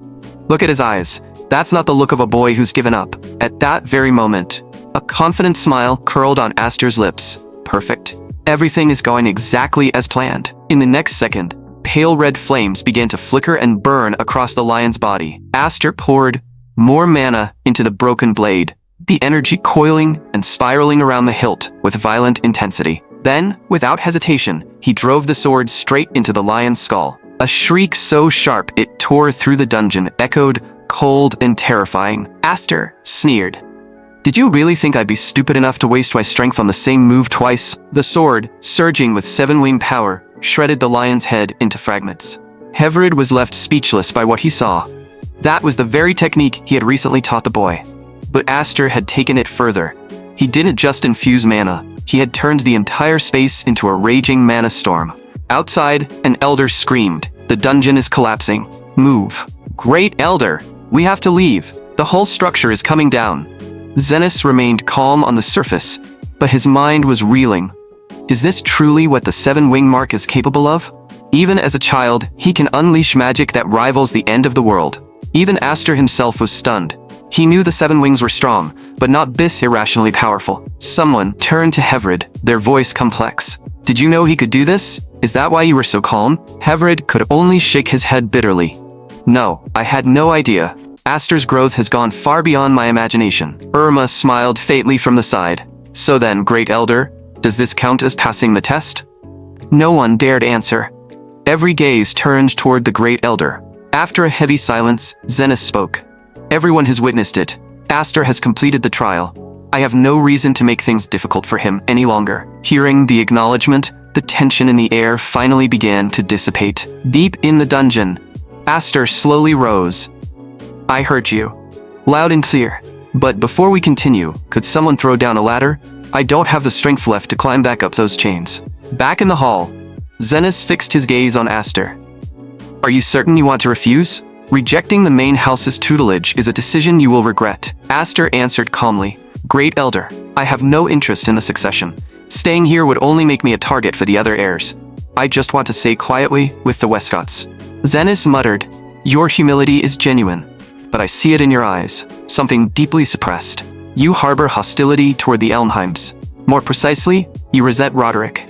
Aster's expression shifted, ever so slightly. Catching the change, Zenith waved a hand. Don't be so tense. I'm not interested in your reasons. But if someone hates Roderick, wouldn't that make them a useful ally for the main house? Zenith spoke coldly. I should have told Hevrid long ago. The Elmheim family is not a unified front. In recent years, Roderick has grown far too arrogant, opposing my every move. Your existence is exactly what's needed to remind him that he is not irreplaceable. A short while later, Aster stepped out of the private chamber. Hevrid rushed up to him. Aster, what did he say? He invited me to join the main house. Hevrid was wide-eyed. You turned down a personal invitation from the Great Elder? Someone nearby sighed. What a waste. You have no idea what kind of opportunity you just threw away. With 7-wing talent and main house resources, you would have reached a terrifying level of power in no time. Aster turned to Irma. Your name is Hermes, right? Why did you help me back there? Help you? I don't recall helping you at all, Aster. I merely suggested that the Great Elder verify the mark. And besides, isn't this the outcome you wanted? As the one bearing 7 wings, you are the true Lord of 7 wings. Hermes then gestured for Aster to look toward the crowd. The scouts of every major family had their eyes locked on him. Some wanted to recruit him, some wanted to kill him, and others saw only a usable pawn. Do you see it now, Aster? This is the weight of 7 wings. From this day on, everyone will have their own agenda, Aster asked evenly. And I wonder, Hermes, are you one of them? Hermes froze for a split second. Then, he let out a sharp laugh. I haven't the time for that. I am the headmaster of the Knight Academy. My goal has always been to unearth true potential. By the way, that old man over there? He's the commander of our entire Knight Order. Aster, I'm looking forward to the day you join our academy. Perhaps by our next meeting, your growth will surprise me even more. Hermes, he is far too difficult to read. Can a man like him truly be an ally? Seeing Aster lost in thought, Hevrid clapped him on the shoulder. Aster, it's time to go home. Your sisters are likely worried sick. Aster smiled faintly. If they see these injuries, I'll never hear the end of it. Meanwhile, elsewhere, the Knight Commander spoke in a low tone. Young Master Dallas died under the Great Elder's judgment. I heard Aster was summoned to the main house. What is the situation there now? Hevrid looked as though he knew the boy would pass. Furthermore, I have an important report. Roderick interrupted coldly. I already know what you're going to say. The 7 wings on that boy, they are real, aren't they? The commander gasped. Lord Roderick, you already knew? Roderick's eyes were ice. Aster is an anomaly. Sooner or later he will shatter the balance between the great houses. Should we move against him? No. I, Roderick, do not fear a mere child. Even if he grows teeth, he is no threat to me yet. More importantly, when those wings reach their absolute peak, I will take them for myself. Roderick narrowed his eyes and let out a low, predatory chuckle. How far can that infant from the snow really struggle? I am curious to find out. Aster, your power will eventually belong to me. 4 years later, Dorsil Knight Academy. Enrollment grounds. All applicants who have finished their paperwork, move to your positions immediately. Sudden whispers rippled through the crowd. Wait, is that him? The one from the rumors? The 7-wing bearer? I expected a hulking brute, not that. This is the liability waiver. The Academy is not responsible for any injuries or deaths during the trial. Sign it. Show your mark, register, and move on. You are from an Elmheim branch family? The registrar's face went pale. Your name is Aster? Aster answered calmly. Aster of House Westcott. My mark is on my back. It's inconvenient to strip here, but your academy should already have my records. With the rumors of the 7 wings spreading, Aster was instantly the center of attention. The moment he stepped into the trial grounds, a rough voice barked. Hey brat, did you not hear me? I've taken this exam many times. I've never seen a face as weak as yours. You're in the wrong place. This is the finest trial ground in the kingdom, not a playground for runts like you. Aster simply acknowledged him to keep moving, uninterested in wasting time. But the man blocked his path. Every person here bled and fought just to stand on this ground. The way you walk in here, it's an insult to this entire exam. And that tiny toy sword? Get the hell out and go back to your mother. Go sightsee somewhere else. This is no place for a kid. Nearby candidates whispered. Smites is at it again, bullying the newcomers as usual. Smites?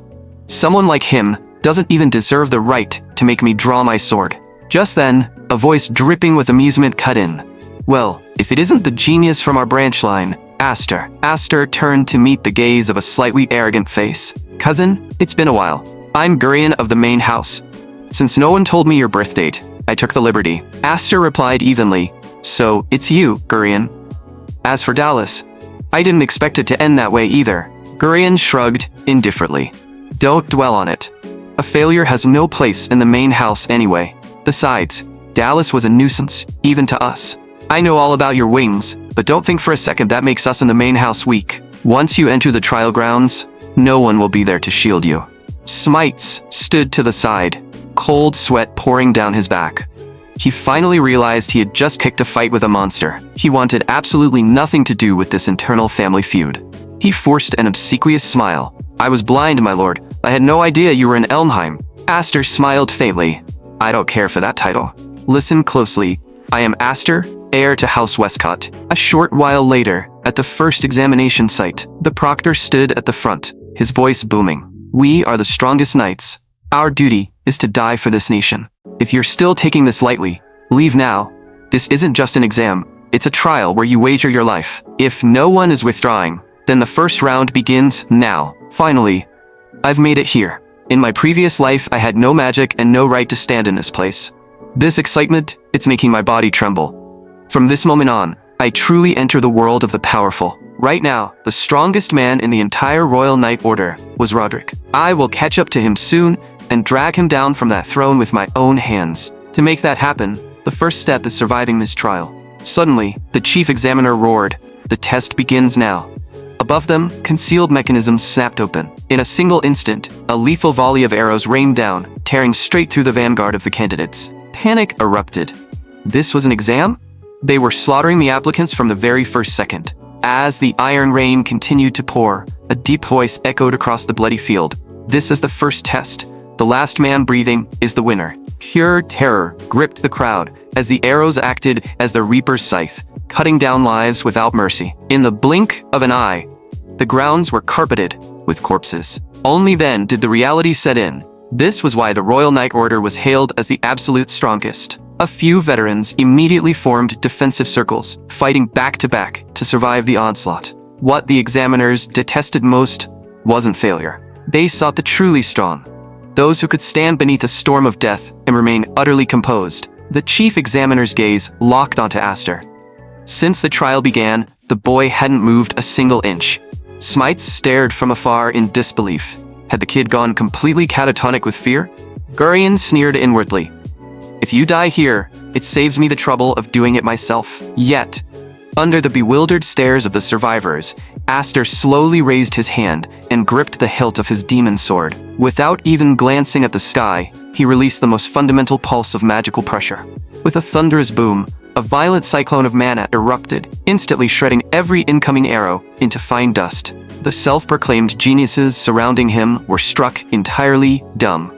Is this the legendary monster with 7 wings? The chief examiner's heart pounded. This must be reported to Lord Roderick immediately. Far away in the capital, Roderick suddenly opened his eyes. This boy must be eradicated. Yet Aster, the architect of this chaos, hadn't even blinked. To everyone present, he was no longer human. He was a monster. The examiner wiped cold sweat from his brow.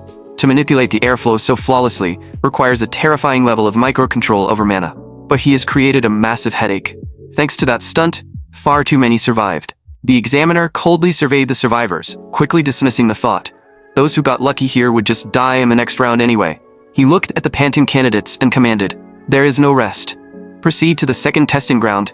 Immediately, the man who had mocked Aster earlier cried out, "What? We just survived a massacre, and we don't even get to catch our breath?" Aster gave a faint laugh. "Senior, are you already wearing out?" The man froze. He couldn't comprehend how Aster didn't have a single drop of sweat on his face. The examiner watched Aster closely. He just cast a massive area of effect spell. Yet his breathing is perfectly steady. The rumors were true. "Let's see what else you can do, boy." In the crowd, Gurion stared at Aster with the eyes of a viper. He was here on a strict mission. His task was absolute: prevent Aster from joining the Order. The untouchable honor of the main house depended on it. Soon, they arrived at the second area. In the name of fairness, all candidates were forced to use standardized weapons. Smites grumbled loudly. They've never pulled a rule like this before. Most of us use similar gear anyway. What's the point? Aster's eyes gleamed. It was obvious. The rule was a last-minute addition to strip him of his magic-devouring broken sword. Targeting me already? How amusing. A mocking voice sneered from behind. "Cousin, why stoop so low as to mingle with such pathetic riffraff?" Smites flared up. "Who are you calling riffraff?" Gurion gave him a glacial look. "Your father's a mere baron, is he not? Stand too close to Aster, and your entire bloodline might become collateral damage." Faced with a blatant death threat, Smites instantly crumpled, plastering on a sicky sweet smile as he desperately distanced himself from Aster. Aster watched with weary disgust. Weak men and their pathetic little survival acts. "I will now announce the rules for the second trial." The examiner's voice boomed. "It is a siege battle. You will be randomized into 3 factions. Plant your faction's flag at a stronghold, and it is yours. Destroying, stealing, or looting flags means instant disqualification. The faction with the most strongholds wins. Make no mistake, this was another lethal battle. I will now announce the faction leaders. Red Team, Gurion, of the Elmheim main house. Yellow Team, the genius swordsman, Al. Blue Team, Aster, of the Elmheim branch house. A signal flare shot into the sky. The trial had begun. Each faction held 3 flags. Victory required securing at least 2 strongholds. In a 3-way war, there could be only one victor. Only one winner. Doesn't that mean we have to fight the main house to the death? Aster saw it clearly. They weren't afraid of the exam. They were terrified of the High House. We can't fight them. We are just minor nobles. Our families would be wiped out by their retaliation. Gurion is the main heir. One word from him, and we're all dead. We want to be knights, but we can't drag our families into the grave for it. Aster looked at them calmly.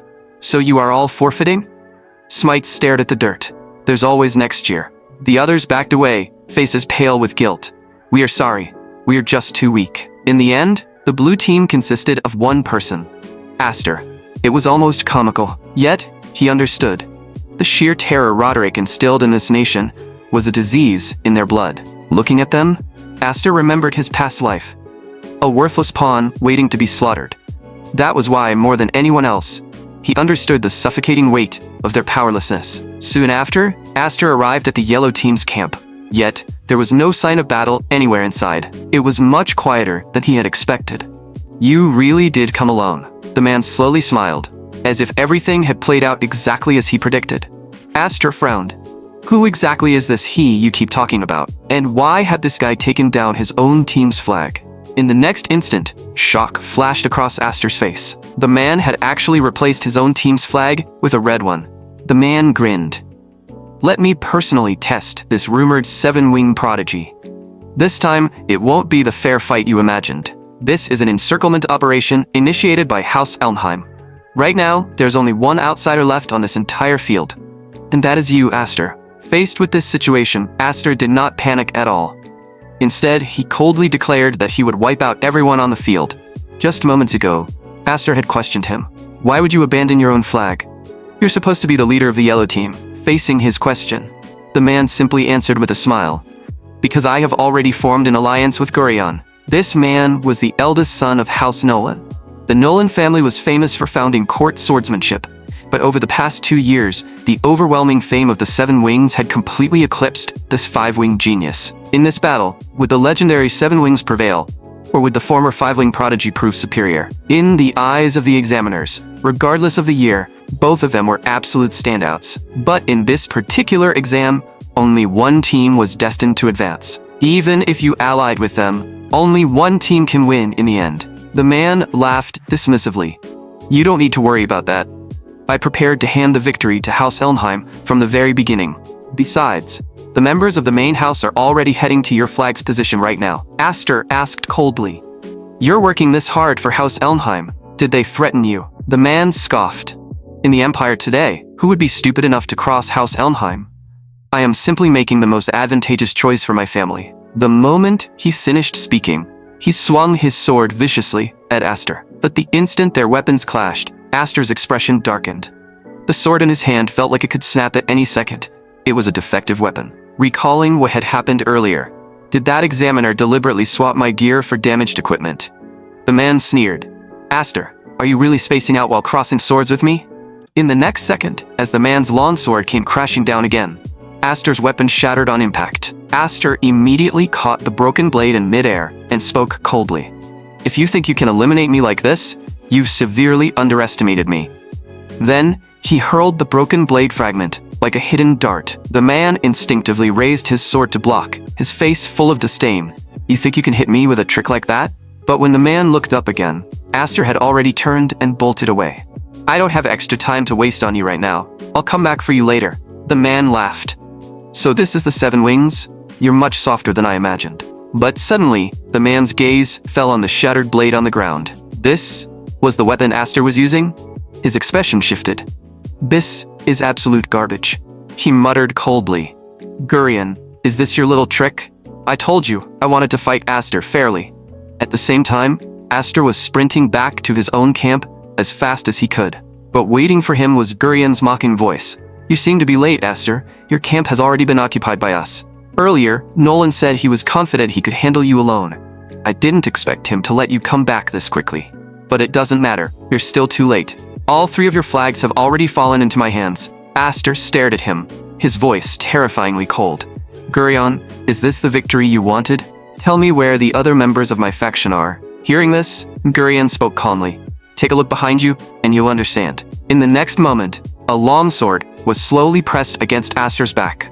A suppressed voice spoke from behind him. I told you from the very beginning, we cannot fight against House Elnheim.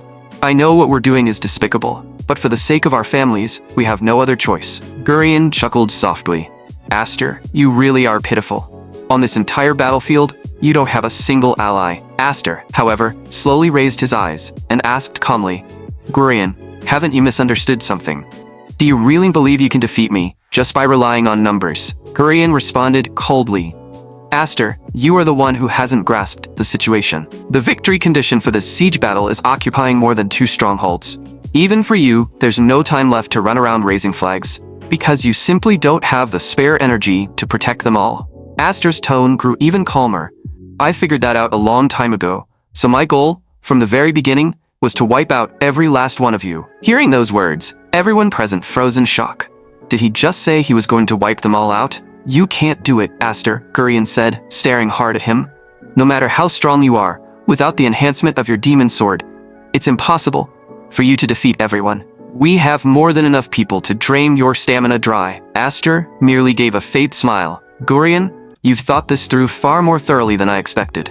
It seems the broken weapon was your doing as well. You really went to a lot of trouble just to deal with me. Gurion's gaze darkened. Ever since Dallas was killed by you, I have spent every waking moment thinking about how to defeat you. The moment the broken blade fragment fell to the ground, Astor's expression finally turned solemn. It looks like it's time to get serious.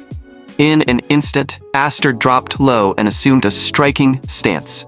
Without a sliver of hesitation, his incredibly swift attack struck Smite's head-on. At the very same moment, the sword was knocked flying into the air. Astor simply opened his hand, and the blade dropped neatly back into his grasp. In the next instant, magic wrapped around the sword, and one sweeping slash blasted everyone around him backward. The sight left Gurion completely shaken. Damn it. He really is a monster. Gurion, your plan really was clever. But you miscalculated one thing. In front of absolute power, every little trick becomes a joke. Gurion ground his teeth. You're not even human. You're a complete monster. Aster gave no response. The violent power of the 7 wings simply began coiling around his ankles. Then, he launched himself into the air without hesitation. His eyes locked onto Gurion as the boy tried to run. To Gurion, it felt like a nightmare. Aster had crossed that height in a single jump. Gurion tried to draw his sword, but before it was even fully out, it was cut apart. Your sword is too slow, Aster said coldly. Ever since the first time he felt magic as a child, Aster had loved the sensation. After endless training, he had long since learned how to use magic to suspend himself in the air for short bursts. Gurion stared in disbelief. What are you even talking about? No human can do that. Aster's voice stayed calm. Someone as foolish as you could never understand. Now it's time for you to regret choosing me as your enemy. The next second, a deafening blast rolled across the entire battlefield. Only then did everyone nearby snap back to their senses, unable to understand what had just happened. Smites suddenly looked to the side, his face full of shock. How did Gurion of House Elmheim lose just like that? From where everyone stood, all they had seen was Aster fling them aside with a single strike. Then, in the next instant, Gurion was already hanging in Aster's grip. Power on that level was far beyond anything they could possibly resist. And while everyone else was still frozen in place, Gurion roared through a hoarse throat. What are you all standing there for? Every one of you. Kill Aster now. I command you in the name of House Elmheim. Hearing that, Smites reached for his sword with obvious reluctance. Aster's eyes swept over the crowd. Has House Elmheim really terrified all of you this badly? Someone answered bitterly. We don't have a choice. Families like ours are nothing in their eyes. Elmheim can crush us as easily as stepping on ants. For years, all we've done is survive by reading their mood. A genius born with 7 wings like you could never understand what that feels like. You were born into one of the strongest bloodlines. Of course you can't understand our despair. Hearing that, Aster suddenly laughed. The speaker flinched. What are you laughing at? Am I wrong? Aster nodded. No, you're not wrong. I do have things that you don't. And yes, I am from an Elmheim branch family. But in this match, my only true enemy was always the Elmheim main house. And I will personally crush every last one of them. The moment those words landed, panic spread through the crowd. Even Gurion was stunned. He had assumed Aster only meant to eliminate him. He had never imagined Aster would go this far and openly disregard the dignity of the main house itself. Gurion barked back. Aster, do you even understand what you're saying? Aster's face stayed calm. The weak can beg and kneel as much as they want. In the end, they'll still be thrown away. If you really want to change anything, then you fight. You don't submit. So now, I'm giving all of you 2 choices. Stand with me, or keep crawling behind House Elmheim. Gurion immediately shouted, if any of you betray Elmheim, I'll make every one of you pay for it. You all know exactly what happens to traitors who turn against House Elmheim. Smites suddenly cursed under his breath. Damn it. Then, the sword slipped from his hand and dropped to the ground. Without hesitation, he started walking toward the flag lying nearby. Aster, there's no turning back now, so don't you dare disappoint us. Aster looked at him and replied with quiet certainty. Of course not. I will protect your families. Smites already understood the truth. If they stayed loyal to Elmheim, the end result would still be a slow death. Then I, Smites, am standing with Aster. Everyone around them saw it happen, and every face was filled with shock. Some began whispering to one another. Even Gurion lost. Maybe there really isn't any other choice. Gurion could only collapse to the ground, shouting at them over and over, you traitors, every last one of you will pay for this. Once he had made up his mind, Smites looked at the others. Better to gamble everything on the 7 wings than die slowly. No matter how much we bow our heads, Elmheim will still throw us away in the end. That made even more people begin to waver. After all, Elmheim had already discarded plenty of loyal families over the years. Watching it happen, Aster understood one thing with total clarity. If he really wanted to overthrow Elmheim, then he would need far more allies than this. These people alone would never be enough. Beside them, Gurion lay limp on the ground, still muttering, traitors, all of you. Someone hesitantly stepped closer. Lord Gurion, are you all right? Gurion exploded in rage. You're all useless. Why are even you starting to waver? I'm the genius of House Elmheim. If I lose this Night Order exam, they will throw me into the family trial grounds, just like my brother Dallas. He lost, and in the end, they erased him. Even now, the last of his remaining magic was gathering again. He absolutely could not fall here. Just then, a steady set of footsteps approached from behind. Gurion, you look even worse than I expected. Gurion turned sharply. Al? Why are you only showing up now? We agreed Aster was yours to deal with. So why did you let him get back here? Now that you are here, take care of Aster yourself. In Gurion's eyes, Al only had 5 wings, but his swordsmanship was without question the finest among all of them. Al, go kill Aster for me. But before those words had fully settled, Al tossed a red flag straight at Gurion. I came here to end our alliance. You trampled on my pride when you arranged for Aster to be handed a broken weapon. From this moment forward, House Nolan is no longer working with you. Those words only made the others panic even more. Even Al of House Nolan was cutting ties. Al raised his eyes to Aster. I didn't come to find you because of the exam. I came because I want to continue the fight we never finished. I swear on my own honor that I will defeat you properly. Aster looked at him in silence. Al, you are not my opponent. The moment he heard that, Al poured magic into his sword.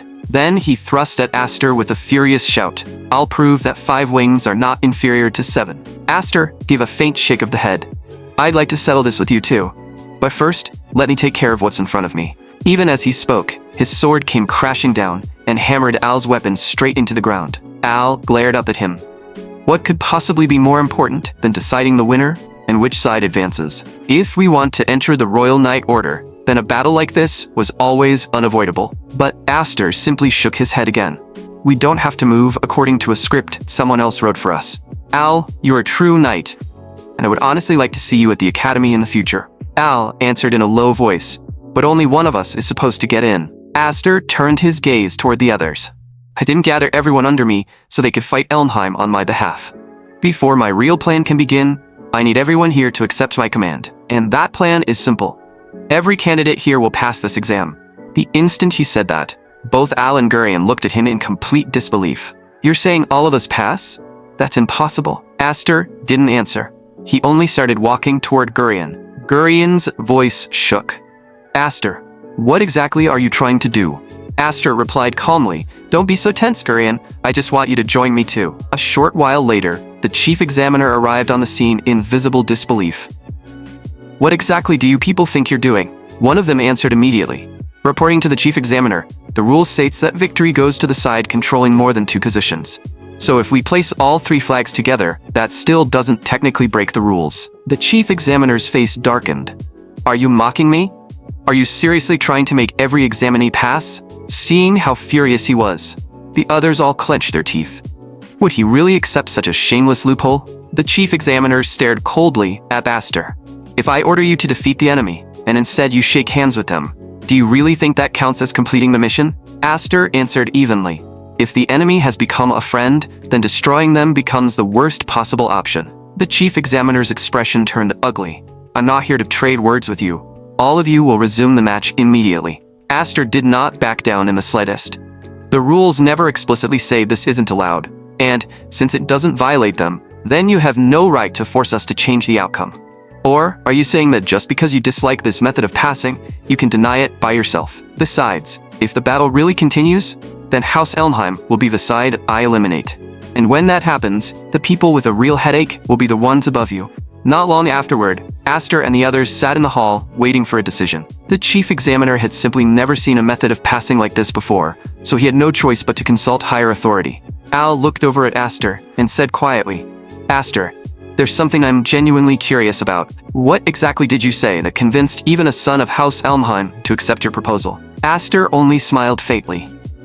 That's a secret. Just then, the nearby doors slowly opened. Principal Mims of the Royal Night Order appeared in person to announce the results of the test. The moment everyone heard that, the entire room tensed up, listening with pounding hearts for the verdict that was about to be delivered. A moment later, the doors slowly opened, and everyone fell silent at once. Principal Mims of the Royal Knight Order had come in person to announce the exam results. Aster looked at the old man and thought to himself, "So that's the principal of the Royal Knight Order? He looks like an ordinary old man." But Aster knew better. Anyone capable of becoming the principal of the Royal Knight Order could never be weak. Mims swept his gaze across the room before finally looking at Aster.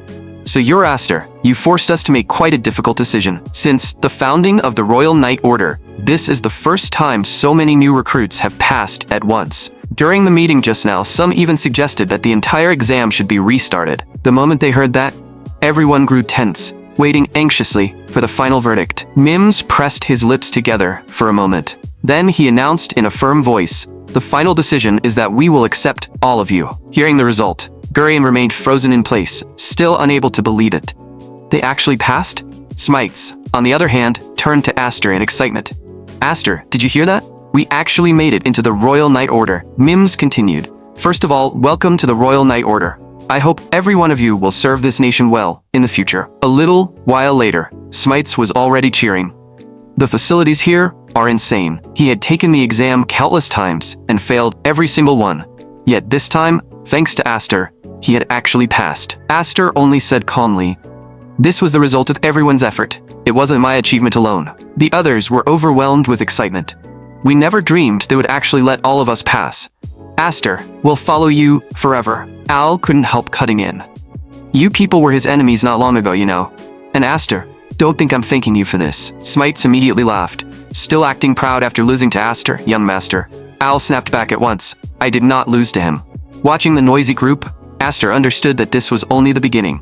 During that match, they had chosen to stand against House Elnheim. Most of them may have come from minor families, but if they united, they could one day become a real force in bringing down House Elnheim. From this day forward, they would no longer simply bow their heads to House Elnheim. Both of Aster's older sisters had already graduated, and only his sister Alphen was still in the Knight Order. She had enrolled 1 year before him and knew this place far better than he did.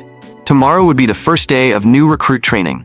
Aster had to adapt to life at the academy as quickly as possible. He had no time left to waste. But just then, he suddenly noticed everyone behind staring intensely at his back. Aster frowned. "What exactly are you people doing?" They were all staring at his back with bright, curious eyes. "So that's what the seven-winged crest looks like? Is this the legendary totem? Maybe if we pray to the seven wings, we'll get good luck too." Aster instantly snapped. "I'm not some good luck charm."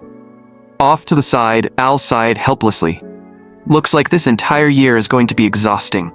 Meanwhile, inside Elnheim Manor, a cold voice said, "Gurion, you have disappointed me.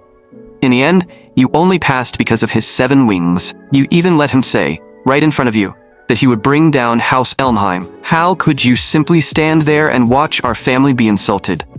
Gurion lowered his head and gritted his teeth. "Mother, I was careless this time. Next time I will kill him myself." Before he could even finish, Liliani kicked Gurion and sent him flying. "Giving trash like you another chance is just a waste of time. You should be thrown into a cage and ripped apart by those monsters." The one speaking was Gurion's older sister, Liliani. Gurion hurriedly begged, "Sister, you can't do this to me. I only slipped up this one time." But Liliani had no interest in his excuses. She only kept taking out her fury on him.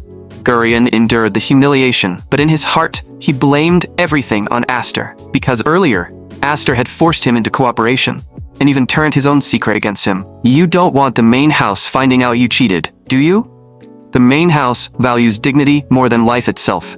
If they find out you cheated, you'll be erased completely. If you simply failed, they'd at most vent their anger on you, but if they learn you cheated, you're dead. You don't want to end up like Dallas, thrown into a cage and fed to magical beasts, do you? I don't need you to truly cooperate with me. I only need you to keep your mouth shut. As long as you stay quiet, not only will you pass the exam, but if you're ever thrown into a beast cage later, I'll save you." Just as Liliani was about to keep beating Gurion, a voice suddenly rang out. "That's enough. Our adorable little brother is already begging for mercy. If you really want revenge, just do what I did and go after Aster's family instead. Isn't that right, Alphen?" At that moment, Alphen's face was filled with complete despair. The 7 wings were a power inherited from an ancient totem, and they were also the mark of the elven clans. The 7 wings were not just an empty legend.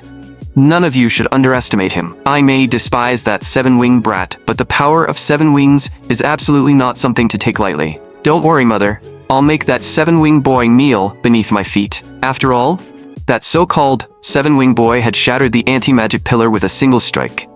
And ordinary students could spend months without leaving even the faintest mark on it. Not long ago, Aster and the others had officially entered the academy, and the very next day, they faced their first academy test. Only those who survived 6 full years at the academy and passed all 6 years of testing could become true royal knights. And the first stage of recruit training was the anti-magic pillar. The pillar was made from high-density anti-magic material, and ordinary blades could barely scratch it. This test would be used to classify all new recruits based on their training results.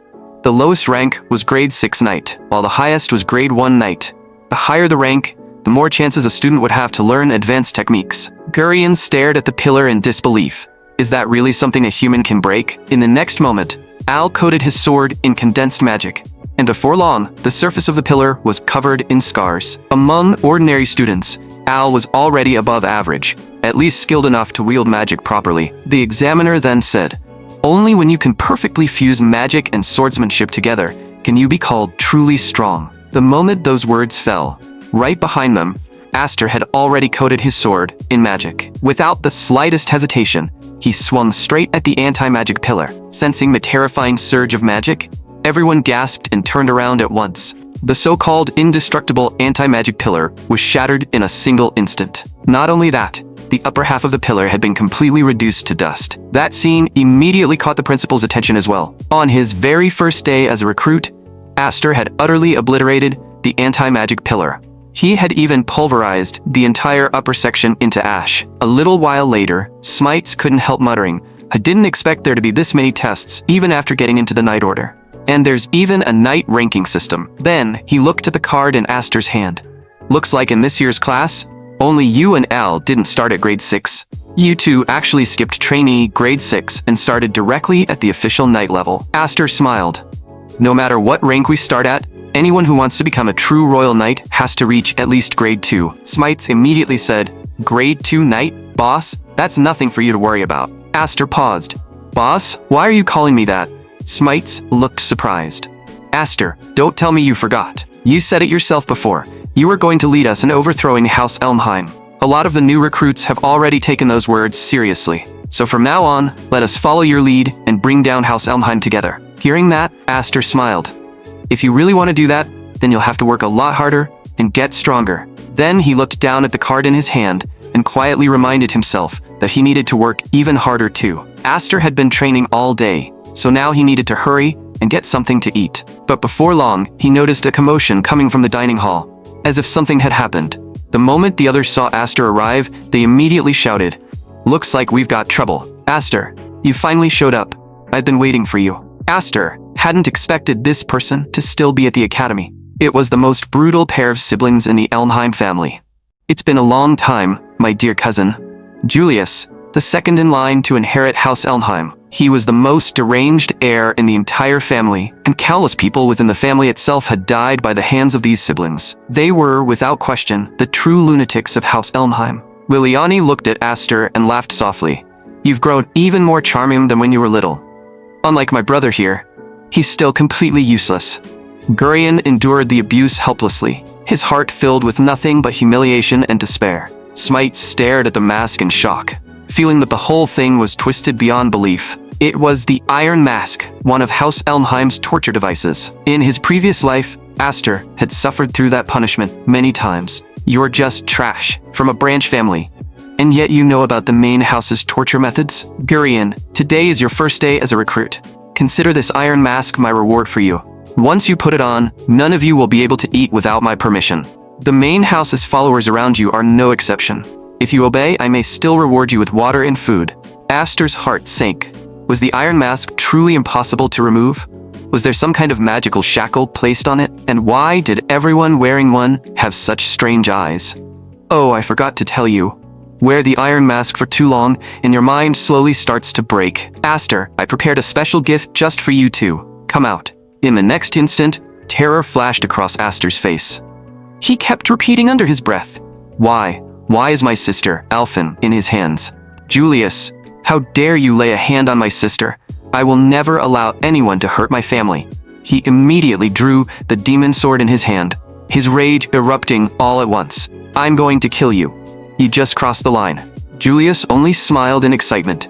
I'd been looking forward to seeing you angry. So go on. Let me enjoy the show. In the next moment, many members of the main house took battle stances and surrounded Aster's group. Julius shouted, "All of you, take down these insects, right now. Not only will they learn the price of defying us, they'll also get a taste of the Iron Mask themselves." Smites immediately panicked. These people are fighting like they don't care if they die. The main house members were all upperclassmen, and their overall strength was far above that of the new recruits. But because they had feared Julius for so long, they could only obey his orders like madmen. Seeing this, Smites shouted, "Aster, what do we do now? We don't want to end up like them, wearing those disgusting masks." By then, Aster had already knocked out 2 attackers who charged at him. But he still said nothing. His eyes were only growing colder and colder. A chill ran through Smites. This was the first time he had ever seen Aster this furious. Then, Aster's ice-cold voice rang out. "Cousin Julius, you just messed with the one thing you never should have." Julius sneered. "A worthless branch family mutt dares speak to me like that? Look at the people around you. These recruits only passed because of you. In the end, they're nothing but a pathetic mob. Today, I'll teach all of you what happens when you offend House Elmheim." Hearing that, Aster slowly walked toward Julius, his voice dangerously low. "I'm ordering you to take that disgusting mask off my sister." In the next instant, he brought his demon sword down on Julius without mercy. But just before the strike could land, Alphen suddenly raised her sword and blocked the attack. Aster's eyes widened in shock. He couldn't understand why his sister would do this. Seeing the shock on Aster's face, Julius burst into a pleased laugh. "Your sister is standing on my side, willingly." Without the slightest hesitation, Alphen raised her sword and walked toward Aster. Liliani laughed softly from the side. "Brother Julius, you really are cruel," Aster called out urgently. "Alphen, Mother hasn't heard from you lately. She's been worried sick about you. I don't know why you're obeying him, but I'm in the Night Order now. You don't have to let him threaten you anymore." Yet, Alphen acted as if she hadn't heard a word and attacked Aster without mercy. Right then, Al shouted, "Aster, what are you doing? From the way she's acting, your sister is probably being controlled by some kind of magic. If we take down the caster, there's a good chance the control will break. I never imagined a prestigious house like Elmheim would produce an heir as vile as you." The moment he finished speaking, Al thrust his sword straight at Julius. But Julius caught the strike with his bare hand. Julius sneered, "You seem to be misunderstanding something. Even in a direct fight, none of you stand a chance." In the next instant, Al's blade was swallowed by endless magical flames. In the blink of an eye, the fire surged along the sword and wrapped around Al's entire arm. Julius laughed loudly. "Now do you understand the gap between us?" Then he kicked Al away like a rag doll. Smites shouted in panic, "Al, are you okay?" Al's entire arm had been burned black. No one had expected that even Al couldn't last a single move against Julius. Julius looked at Al with sudden interest. "His name is Al, right? I've decided. I'll make him my pet." Then he glanced at Smites with open disgust. "As for you, ugly thing, I have no interest at all." Aster listened to the painful cries behind him, and his gaze grew darker by the second. They had all been dragged into this because of him. Julius smiled coldly. "Aster, do you still think you're qualified to oppose us?" Aster said nothing. He only stared at Julius with killing intent in his eyes. In the next moment, he swung the demon sword again, but this attack still failed to break through Julius's magical defense. Instead, Julius moved in an instant and grabbed Aster by the throat. Violent magical flames swallowed Aster whole, as if they were about to burn him to ash. Julius looked disappointed. "So this is the famous 7 wings? You're much weaker than I expected." But suddenly, Aster, who had been crying out in pain, fell silent. He slowly raised his eyes, his voice cold. "So this is your power?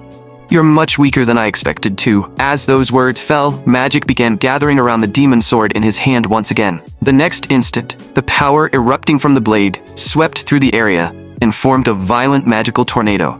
Julius's expression changed at once. He can still unleash this much power? The magic around the demon sword grew more terrifying by the second. Sensing the danger, Julius quickly tried to retreat, but he never expected that the moment he pulled back, Aster had already unleashed that terrifying magical tornado. In the blink of an eye, the raging vortex swallowed Julius completely. The sight left Smites staring in shock. So this is the true power of 7 wings? Aster slowly stopped walking and said coldly, "You were talking non-stop earlier. It was really annoying. But now, I'd actually like to hear you say it again. Who gave you the confidence to look down on the 7 wings?" After that, Aster went alone to Julius's base. Julius sneered. "Aster, I still haven't forgiven you. And now you dare walk into my territory? Do you really think I'm some easy target? You keep crossing the line again and again." Aster remained calm. "I came here today to make a deal with you." Then he threw the iron mask out in front of him. "The deal is simple. I wear this mask for 7 days, and you release my sister, Al, and the others." Terror immediately spread across Alphen's face. She didn't want her little brother to suffer because of her. Aster continued, "Controlling me should be far more satisfying than controlling ordinary people, shouldn't it?" Julius stared at him and laughed. "Aster, you're the craziest person I've ever met. You're actually volunteering to wear the iron mask. I have to admit, your offer is hard to refuse. If those old fossils in the family hear that I subdued you, they'll be thrilled. But after our last fight, I can tell you're not someone who gives in easily. So what exactly are you planning?" Aster answered evenly, "I'm not planning anything, and every part of this deal benefits you." No matter how hard Julius thought about it, he still couldn't figure out what Aster was after. Aster went on, "Julius, you don't need to hesitate. You're the only one who can remove this thing, aren't you? Or are you too afraid of me to accept the deal?" Julius's expression darkened. "A worthless branch family mutt dares provoke me like this. Fine. I accept your deal, but I'm changing one condition. You'll wear it for 10 days, not 7. If you can survive 10 days without food or water, I'll release all of them." "Aster, I'm looking forward to seeing how long you last." Alphen struggled desperately, trying to make a sound. She didn't want her little brother to walk toward his own death because of her. But Aster only said calmly, 10 days it is. The deal is made." Ever since childhood, his sister, Alphen, had always doted on him. She always tried to act strong in front of him. But Aster knew she had probably submitted to Julius in order to protect him. She had chosen to stay here, not because she was being controlled by magic, but because she wanted to protect him. Then, Aster looked at his sister and gave her a look that told her not to worry. Several days later, Smites and the others were training like mad. Al looked at him and frowned. "It's only been a day. Are your injuries really healed?" Smites gritted his teeth. "I've realized just how weak I am. I don't have time to waste on rest. Come to think of it, you were injured, so why do you look even more exhausted than me?" Al said in a low voice. "What we should be worrying about isn't whether I'm tired. It's that lunatic. He's wearing the iron mask, and he can still run that fast. Everyone else wearing one has already collapsed from exhaustion.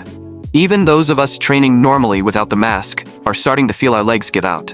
I'm honestly wondering how much longer Aster can keep this up. He's been wearing that iron mask for days now." But Aster showed no sign of fatigue at all. If anything, he had gotten even faster. Normally, an ordinary person could survive only 3 to 4 days without food or water. And that was assuming they burned almost no extra energy. But over the past few days, Aster had not only continued his sword training, he had even completed weighted obstacle training with ease. Smites suddenly lowered his voice. "Have you heard that rumor? The day Aster was found, they say that even as a baby, he crawled through the snow alone and crossed several mountains." Someone immediately scoffed. "That has to be fake. What kind of baby crawls through snow, let alone over several mountains?" Al looked toward Aster, who was still training in the distance, and said quietly, "I don't think it was a rumor." That night, inside Julius's base, Liliani smiled softly and said, "I'm here to feed you, little rats." As she spoke, she released her unique magic. The iron masks on everyone's faces immediately came loose and fell away. "Today, I even brought you a tiny piece of cheese and some water." By now, Gurion was already starting to break mentally. Every day they were forced through brutal training, yet their only food was a piece of cheese, barely the size of a thumb. He couldn't help begging, "Sister, can you give me something else to eat? If this keeps up, everyone really will starve to death." Before he even finished speaking, Liliani crushed the cheese in front of him, beneath her foot. "Little brother, if you don't want to eat it, then I'll take care of it for you. A failure of the family has no right to make demands of me." Look how obedient Aster is. Forget cheese, he hasn't even had a single cup of water. "Alphen, your little brother has become much more obedient than before. Why don't you go comfort him? Or are you too ashamed to even face him? After all, he's only doing this because of you." Alphen knew deep down, that Liliani was right. This was all her fault. And although Julius looked smug on the outside, unease was slowly building inside him. Aster was being far more obedient than he had expected. Was he really planning to endure all 10 days like this? Julius stared coldly at him and thought, I'd like to see if you can really last that long. Time soon reached the 7th day, and the instructor was demonstrating how to use magic. Once you master magic, you can wrap it around your body to strengthen your defense. You can also pour it into your sword and make the blade far sharper. If you gather magic around your ankles, your movement speed will improve dramatically. But the most important technique is gathering magic in your eyes, allowing you to read every movement your enemy makes. At that moment, the students in a training match used magical detection and discovered Aster's position. But at the same time, Aster discovered them as well. By now, he had already mastered most basic applications of magic. The two who had planned to ambush him were stunned. Aster could actually wrap magic around himself like a storm and use it as protection. In the next instant, violent winds blasted toward them, making it almost impossible to open their eyes. But when the storm cleared and they looked ahead again, Aster was already gone. Using the wind as cover, Aster moved above them and defeated both of them in an instant with lightning speed. He remembered what the instructor had said. Weapons were forbidden during training, but for a true knight, magic itself was a weapon. As the instructor spoke, a beam of magic suddenly shot upward and pierced a bird flying through the sky. When magic is condensed into a physical form, it can become even sharper than the weapons in your hands. Aster could now use most forms of magic quite well, but he still struggled to condense magic into a solid form. He had already been training with the Iron Mask on for 7 full days. Only 3 days remained until the promised deadline. But would Julius really wait quietly until Aster endured all 10 days? Ever since arriving at the academy, Aster had been forced to stay on the defensive. In their previous battle, Julius had not even used a weapon, yet his power had still been terrifying, and judging from Julius's attitude back then, he had definitely not been fighting at full strength. So Aster had to keep training. He had to become even stronger. But just as Aster tried to stand, a crushing wave of exhaustion suddenly swept through his body. In the next moment, he collapsed to the ground without warning. Lying there, Aster felt the world spin around him, his mind growing hazy and unsteady. Al frowned as he looked down at him. Aster, have you finally reached your limit too? You seem to have a fever. Burmese sent me to find you. They didn't expect to find you collapsed here. Can you still hold on? If you really can't take it anymore, I'll use my sword to cut that mask off you. Hearing that, Aster immediately grabbed Al's arm and forced himself to say that he could still endure it. Al's voice turned heavy. 7 straight days of intense training without even a sip of water. Your body has already hit its limit. Are you seriously planning to work yourself to death like this? Aster gritted his teeth. Al, trust me, I won't fall here. Al sighed under his breath. You really are the most stubborn guy I've ever met. But then Al's expression suddenly sharpened. Aster, it looks like your enemies don't plan on following the rules. A slow voice drifted over. Aster, you look terribly weak right now. Looking like that, someone could easily mistake you for a monster and kill you. Al's voice turned cold. Liliani, what are you doing here? This is the new recruit training ground. Upperclassmen shouldn't be allowed in. Liliani smiled. I applied for permission from the instructor. I simply wanted to observe the new recruits training. And these people here are your seniors. They're very eager to test the results of your training. As soon as she finished speaking, Liliani lightly jumped back. Aster, enjoy the special training I arranged for you. Of course, if you're willing to kneel and beg, I might let you go. Everyone, the game starts now. The moment her words fell, the people around them rushed toward Aster at once. Aster's heart sank. Had he been too naive? They never intended to follow the rules, and they clearly didn't care about the family's dignity either. He knew they would make things difficult for him, but he hadn't expected them to attack him so openly. With no weapons in their hands, Aster and Al could only barely hold them off. If he didn't find a way to break through this situation soon, Aster would simply be worn down until all his strength was gone. The only thing he could do now was wrap as much magic as possible around his fists. He tried to knock them down, but the upperclassmen had also reinforced their defenses with magic. In Liliani's eyes, Aster had already reached the end of the road. His stamina could no longer support him in this fight, and just as she expected, Aster's expression twisted in pain. This level of exhaustion was almost impossible to endure. Al suddenly shouted, Aster, dodge. Aster had already sensed the incoming attack, but his body was in no condition to move. He could clearly see the strike coming, yet his body had no strength left to respond. All he could do was watch as the enemy's blow slammed into him. In the next instant, Astor was sent flying several meters back. Then, someone grabbed him hard by the hair, with his face already covered in blood. Seeing this, Al roared, "Astor, wake up!" Liliani burst into laughter. "Don't kill him just yet. Break him first." But, as Astor lay on the ground, his hand slowly opened, and magic began gathering little by little. In the next instant, his eyes snapped open, and a flash of realization crossed his face. "I finally understand." Then that magic poured out like invisible blades and tore across his enemy's arm. Liliani's eyes widened in shock. What just happened? As the surge of magic slowly faded, Astor rose to his feet once more. "I finally figured out how to turn magic into a blade." At that moment, Astor had awakened magic attribute conversion. The razor-sharp magic instantly shredded the arm of the enemy in front of him, leaving the man staring in total disbelief. In that single moment, it had felt as though thousands of blades had ripped through him at once. How was that even possible? Astor was just a first-year recruit. How could he possibly have mastered magic attribute conversion? Even the enemies behind him sensed the change and felt a chill run through them. He should not have been able to learn something like this. No matter what, kill him now while he's still weak. But when the next wave of attackers rushed him, Astor only slowly raised his hand. The bald man's attack froze in place and could not move forward another inch. Astor spoke only two quiet words: "Magic blade." In an instant, countless blades of condensed magic seemed to carve across every inch of the man's skin. Even Astor himself couldn't help being stunned inside. So this is what it feels like to make magic real. Liliani was just as shaken. Even among upperclassmen, very few could use this ability. And Astor was only a new recruit. Yet even while surrounded by enemies on all sides, Astor showed no fear at all. He called forth the magic blade again. Magic attribute conversion was an advanced technique. It could be shaped into sharp blades or into magical armor for defense. And judging by Astor's display, his awakened attribute was severance, the ability to turn magic into blades capable of cutting through anything. By now, fear had spread across every upperclassman there. Many of them would graduate without ever mastering a skill like this. Against Astor, who had now mastered magic attribute conversion, none of them had any hope of resisting. In the blink of an eye, every one of them was defeated. Astor spoke in a low voice. "If you stand against me again, I won't hold back next time."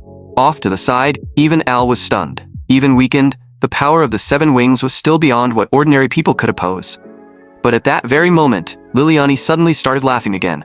"Astor, you really are impressive. You're even tougher than I expected. But don't tell me you actually think this is enough to make my subordinates surrender?" As soon as she finished speaking, she drew her sword without hesitation. In the next instant, the blade transformed into a whip, and she lashed it toward the people on the ground. Al immediately shouted back, "You shameless woman, they can't even move anymore."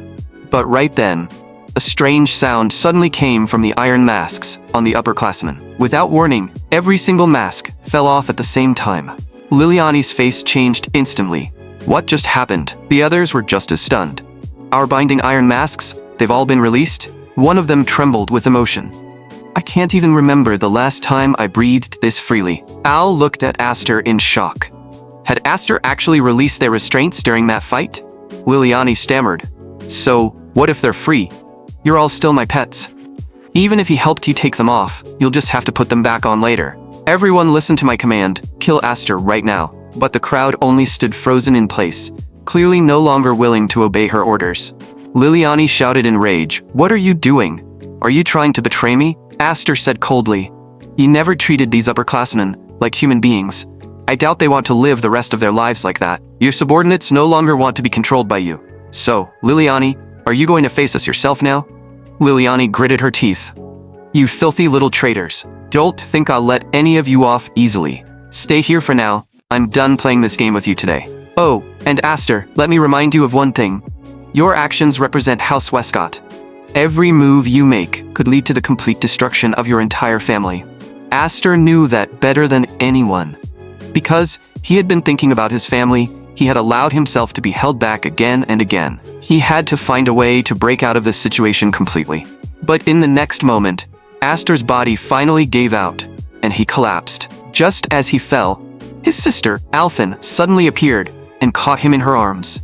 "Astor, we've been holding you back. I thought that if I compromised, our family could live in peace. But in the end, they still came after you. House Elmheim, From now on, I, Alphen, will no longer bow to you. A little while later, inside Aster's room, the moment Aster woke up, he shot upright and shouted, "Sister." He looked around in a daze. Had that only been a dream? But he was sure he had heard his sister's voice. As Aster hesitated, he suddenly noticed a letter beside him. The instant he finished reading it, shock washed over him. He rushed to find his sister, repeating inwardly, "Please don't do anything reckless." He had to stop her. If anything happened to his sister, Aster would never forgive himself for the rest of his life. But the moment he stepped outside, he ran into Hermes. "Aster, your body hasn't recovered yet. You can't be running around." Seeing how frantic Aster looked, Hermes frowned in confusion. What is he in such a hurry to do? Then he suddenly noticed the letter on the floor. Is this a letter from Alphen? "Aster, I haven't been a good sister. I won't compromise with them anymore. This time let me protect you for once. Just like you protected me during the swordsmanship test back then." Aster's heart twisted with regret. Maybe he should never have kept holding back in the first place. Before long, Aster rushed all the way to Julius's residence. He shoved the doors open in a panic. But the scene in front of him filled Aster with a fear that froze him to the bone. His sister was lying on the floor, barely clinging to life. Liliani smiled softly. "You siblings really do love bothering me late at night." Aster hurried forward and lifted his sister into his arms. When he felt that Alphen was still breathing faintly, he finally let out a sigh of relief. Liliani looked at him with amusement. "You should thank me, Aster. I went out of my way to leave her alive. She suddenly came here to threaten me and told me to let you go. I thought she might actually have something impressive to show." Hearing that, rage burned in Aster's eyes. "How dare you treat my family like this?" Liliani only sneered. "Family? To me, she's nothing more than a lowly pet." In that moment, Aster became calmer than he had ever been. He finally understood that he should never have kept holding back. From the very beginning, he should never have offered a deal. He should never have tried to solve this gently. "Father, I finally understand what you tried to teach us." Before Aster left with the Night Academy, Heverid had told him to endure whenever possible. When you wanted to protect someone, sometimes a little restraint might be the best choice. "Aster, even when something humiliates you, you must not draw your sword too easily." Back then, Aster hadn't understood. Was he supposed to give up resisting and let others trample over him? I'm not telling you to give up resistance. I'm telling you that before you fight back, you must understand why you are raising your sword. Once you truly understand what you are fighting for, then you no longer need to endure. "Father, maybe your teaching wasn't wrong. But this time, I've endured far too long." Liliani suddenly sensed the magic around them twisting out of control, and the sword on the ground began to ring with a sharp metallic hum. In the next instant, that sword shot straight toward Aster. Aster slowly gripped the hilt, his voice cold beyond measure. "I've made up my mind. From here on, I'll show you what real fear feels like." The moment those words fell, a terrifying seven-wing power erupted from Aster's body. The pressure alone blasted Liliani backward. Even Julius's expression turned more serious than it had ever been. The magic around Aster grew more violent with every passing second. He whispered, "I'll make you pay. All of you, disappear." The sheer force of that raging magic made the badly injured Alphen weakly open her eyes. Aster's current state looked exactly like when his seven-wing power had gone out of control as a child. At the same time, an academy higher-up standing by a window was suddenly hit by a terrible sense of unease. In the next second, he froze. What is this terrifying magic? Hermes was shaken as well. This familiar presence. Did the seven wings erupt? And that location is Julius's residence. Aster slowly set his sister down. In a single instant, his figure appeared right in front of Liliani. His speed was so terrifying that Liliani even forgot how to defend herself. Julius suddenly burst into laughter. "Aster, so you really were hiding your strength." "Liliani, step back. I can't wait to see for myself just how strong the seven wings really are. No wonder those old fools are so afraid of them. You barely have a tenth of your strength left, yet you can still unleash power like this." In the next instant, Julius set Aster flying with a strike and laughed. "Aster, don't blame me for taking advantage of you while you're weak." The magic pouring from the two of them filled the entire room with crushing pressure. The weaker ones could barely even remain standing. Aster rushed forward at once, clearly trying to end the fight as quickly as possible. Julius sneered. "Aster, I was originally going to drag this out until your stamina ran dry, but seeing that look in your eyes, I've changed my mind. I'll defeat you head on." I'll show those old men in the family that the seven wings are not as terrifying as they think. To defeat Aster, Julius finally unleashed all of his own magic. The violent magical pressure terrified the surrounding upperclassmen, sending them scattering in every direction. Even Liliani, standing to the side, could hardly believe it. Her body was trembling. What shocked her even more was that Aster, despite being pushed to the edge of exhaustion, could still release such terrifying magic. As for Gorion, he couldn't even stay on his feet. Only now did he truly understand that the seven wings were a monster. Even more unbelievable, the magic of both fighters was still rising. And the most shocked person there was Julius himself. In a pure contest of magic, he was completely outmatched by Aster. Aster had gone berserk because of Alphen. Julius had assumed Aster would be afraid of hurting her with his magic. But during the earlier clash, Alphen had been blown away by the shockwave, and Aster had not wavered at all. Could it be that the seven wings had completely taken control of Aster's body? Right now, Aster was like a machine built only for slaughter. In his eyes, Julius was the only thing that existed. Julius finally understood why the old men of the family feared the seven wings so much. Even so, he roared, "I'll still beat you head on." Then, he charged straight at Aster once more. Watching Julius rush toward him, Aster slowly raised his sword, and violet magic gathered rapidly along the blade. Liliani shouted, "Julius, be careful. Aster's magic attribute is Severance." Hearing the warning, Julius's expression changed instantly. But in that brief half-second of hesitation, the Severance attribute magic had already reached him. With no other choice, Julius barely managed to summon his flame magic and wrapped it around himself as a defense. Even so, some of the scattered Severance magic still cut into his body.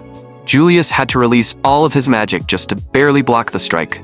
Thanks to Liliani's warning, Julius had barely avoided a fatal blow. He never imagined that Aster had already mastered magic attribute conversion. Even worse, Aster's attribute was Severance, one of the deadliest possible forms. For the first time in his life, Julius had come that close to death, and truly felt the fear of death. Julius let out a cold laugh. "Now it's my turn. My magic attribute is Flame. But it isn't just ordinary fire. My flames don't only burn the body. They burn into the mind and destroy the will to fight. Do you know why all those upperclassmen are so afraid of me? Because the moment I release my magic, they lose even the thought of resisting." Aster could clearly feel that magic eating into him. The heat was so intense, it felt as if it could burn away his desire to fight. The upperclassmen around them were so overwhelmed that they could not even speak. But Aster only muttered, "Not enough." In the next instant, the power of the seven wings erupted inside him and erased the invading flame magic completely. Seeing that, Julius burst into laughter. Now that's worthy of being my opponent. Then the two clashed head-on once again, magic colliding against magic. Aster's body was still being scorched by the burning flames, and countless wounds began appearing across his skin. Alphen, barely conscious, forced her eyes open. Looking at Aster in front of her, she recognized that state all too well. When Aster was young, his seven-wing power had once gone out of control. Back then, their father had nearly sacrificed his life just to stop him. Ever since that day, Aster had deliberately kept his distance from them because he was afraid of hurting his family again. Alphen knew very well that after that incident, Aster had trained himself almost obsessively. He was so desperate to become stronger because he wanted to fully control that power someday. Because he was terrified of hurting her again, Alphen's heart twisted in pain. Why? She was supposed to be his older sister. So why was Aster always the one protecting her? Just then, Aster's power seemed to weaken, and exhaustion appeared on his face. Julius seized that brief opening and blasted Aster away. Aster hit the ground hard and lay there motionless, as if he had lost consciousness. Julius panted heavily. "I can't believe you pushed me this far when your body was already on the verge of collapse. But in the end, this fight is mine." But the moment he finished speaking, the sword in Julius's hand suddenly slipped and fell to the floor. Julius stared in disbelief. How is this possible? During that clash, Aster's severance magic had damaged his arm, far worse than he realized. Now, Julius could not even hold his own weapon. And then, Aster slowly rose from the ground once again. At the same moment, the iron mask on his face shattered into pieces. In the next instant, terrifying seven-wing power erupted from Aster's body once more. Seeing that, Julius finally panicked. He had never imagined that Aster could still stand back up. At that moment, Aster charged at Julius again with terrifying speed. Julius stared in helpless shock, and for the first time, fear crept into his heart. Am I really going to lose? Aster, who had looked moments away from collapsing, erupted with magic all over again. Julius could not stop himself from muttering, "Am I really losing?" Facing Aster's incoming attack, Julius no longer had enough time to gather his magic again. Almost at the same moment, Alphen rushed forward and wrapped her arms around Aster, desperately stopping him from moving. "Aster, you can't keep letting your magic run wild. If this continues, it will drain the life out of you." Hearing his sister's voice, a faint trace of clarity returned to Aster's eyes. But even though his mind had cleared a little, he still could not control the magic raging inside him. If he did not stop now, not only would his own magic kill him, but the backlash could take Alphen's life as well. Aster struggled to look back at Alphen. Even if he had to die here, he could not hurt his sister again. Right then, Hermes shouted from outside the room, "Aster, catch!" In the next instant, the magic sword Graham flew right above Aster. Aster reached out without hesitation and grabbed it. One reason he had kept Graham close all these years was because the sword could serve as an outlet for the magic inside him. The next second, Graham rapidly suppressed the rampaging magic, and the seven-wing power inside Aster finally stopped spiraling out of control. Relief lit up Alphen's face. He finally controlled it. Aster whispered, "Sister, this time I didn't hurt you again. It was all thanks to Graham. Without it, even Aster had no idea how this would have ended." Hermes also let out a breath of relief. He had made it just in time. His eye for detail was truly remarkable. He had immediately understood Graham's true purpose for Aster. But just then, Julius slowly spoke. "Did all of you forget about me, Aster? Even if my hands can't move anymore, I can still kill you with magic." Then, a cold voice cut in. "Julius, there is no need for you to continue." A senior figure from the academy entered the room and said coldly, "Just as I thought. That abnormal magic just now was the seven wings." Aster stared hard at her. This woman was Julius's mother, and she also held an extremely high position within the Royal Academy. In the next instant, Aster was pinned hard to the floor. Julius showed no gratitude at all, and instead snapped at his mother. "What exactly are you trying to do?" The woman replied coldly, "Earlier, I received Liliani's report. Aster attacked other students on the training grounds and caused the deaths of dozens of upperclassmen. I will not allow anyone to break the Academy's rules so openly. That is why I am taking him away." Alphen immediately panicked. Aster would never do something like that. Aster instinctively looked toward Liliani. He had not expected her next move to come this quickly. The woman continued, "Even if Aster is a noble from a branch family, I cannot allow him to run wild in this academy. Tomorrow, I will open a formal investigation. At worst, you will be expelled from the academy. As for the other students here, I'm sure someone will be willing to testify." Hearing that, everyone around them lowered their heads. Alphen shouted in panic, "You can't take Aster away." Even Hermes had no immediate solution. He could not openly clash with the Elmheim main house. But if he wanted to keep House Elmheim in check someday, he could not afford to lose Aster here. Suddenly, a burst of violet flame magic erupted, blasting away the upperclassmen near Aster. Alphen stared in shock, while the woman only looked coldly to the side. Julius slowly spoke. "Mother, I haven't given you permission to take him." Her expression darkened. "Julius, what are you doing? Have you lost your mind?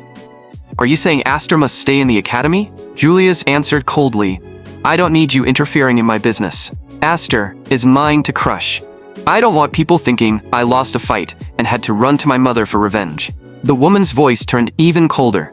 "Julius, have I been too merciful with you? You dare defy me?" Julius raised his head without backing down. "Mother, do you think I'm just another puppet in your hands like my brothers? In terms of bloodline and status, I stand above you." Hearing that, the woman also knew Julius was telling the truth. In the end, she could only say coldly, "I'll let this go for now. Make sure there isn't a next time." Julius replied in an icy tone, "I'm glad you're willing to cooperate, Mother. Aster, I will never acknowledge you. One day I'll find a way to erase you completely." Aster said nothing. He only watched the woman leave with a firm, unshaken look in his eyes. For now, this battle could only be considered a draw. Aster looked at Julius. "Julius, does our previous wager still stand?" Julius sneered. "You mean that wager? You're a beast that can break its chains whenever you want. A torture device like the Iron Mask is already meaningless against you. As for your new recruit friends, I'll release them, just as promised. But remember this, don't even think about running. I will defeat you completely." Aster answered calmly, "No matter when you come for me, I won't back down again." And just like that, the battle finally came to a temporary end. Several days later, everyone was overjoyed and thanked Aster again and again for saving them. They also told him that the entire academy was now talking about him, and almost everyone had heard his name, especially after the way he fought during that battle. Everyone who witnessed it still felt chills just thinking about it. Aster looked a little embarrassed and said quietly, "I'm sorry. That fight almost dragged all of you into danger." Smites laughed. "You don't need to apologize. Thanks to you, every trapped recruit made it out. From now on, you're the leader of all the new recruits." Hearing the word leader only made Aster feel even more ashamed. After all, his fight against Julius could not truly be called a victory. Smites quickly said, "Aster, don't make such a scary face. You already did more than enough. You risked everything to save everyone, and we're genuinely grateful. Besides, when you really think about it, you're only 14. So, stop being so hard on yourself." Aster froze for a moment.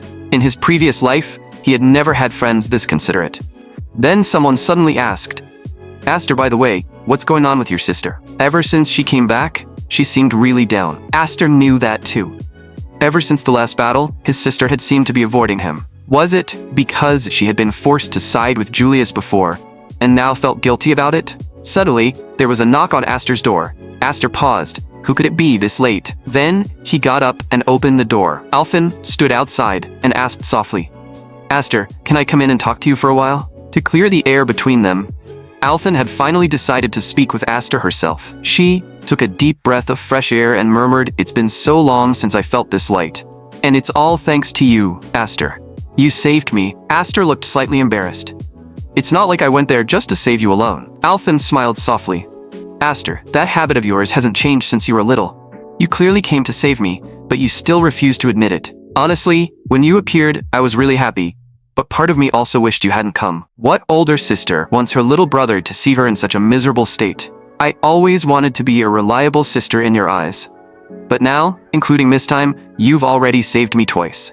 Do you remember the swordsmanship test from a few years ago?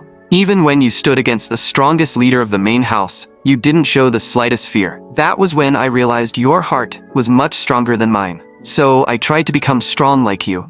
I tried to protect myself and fight back. But I failed.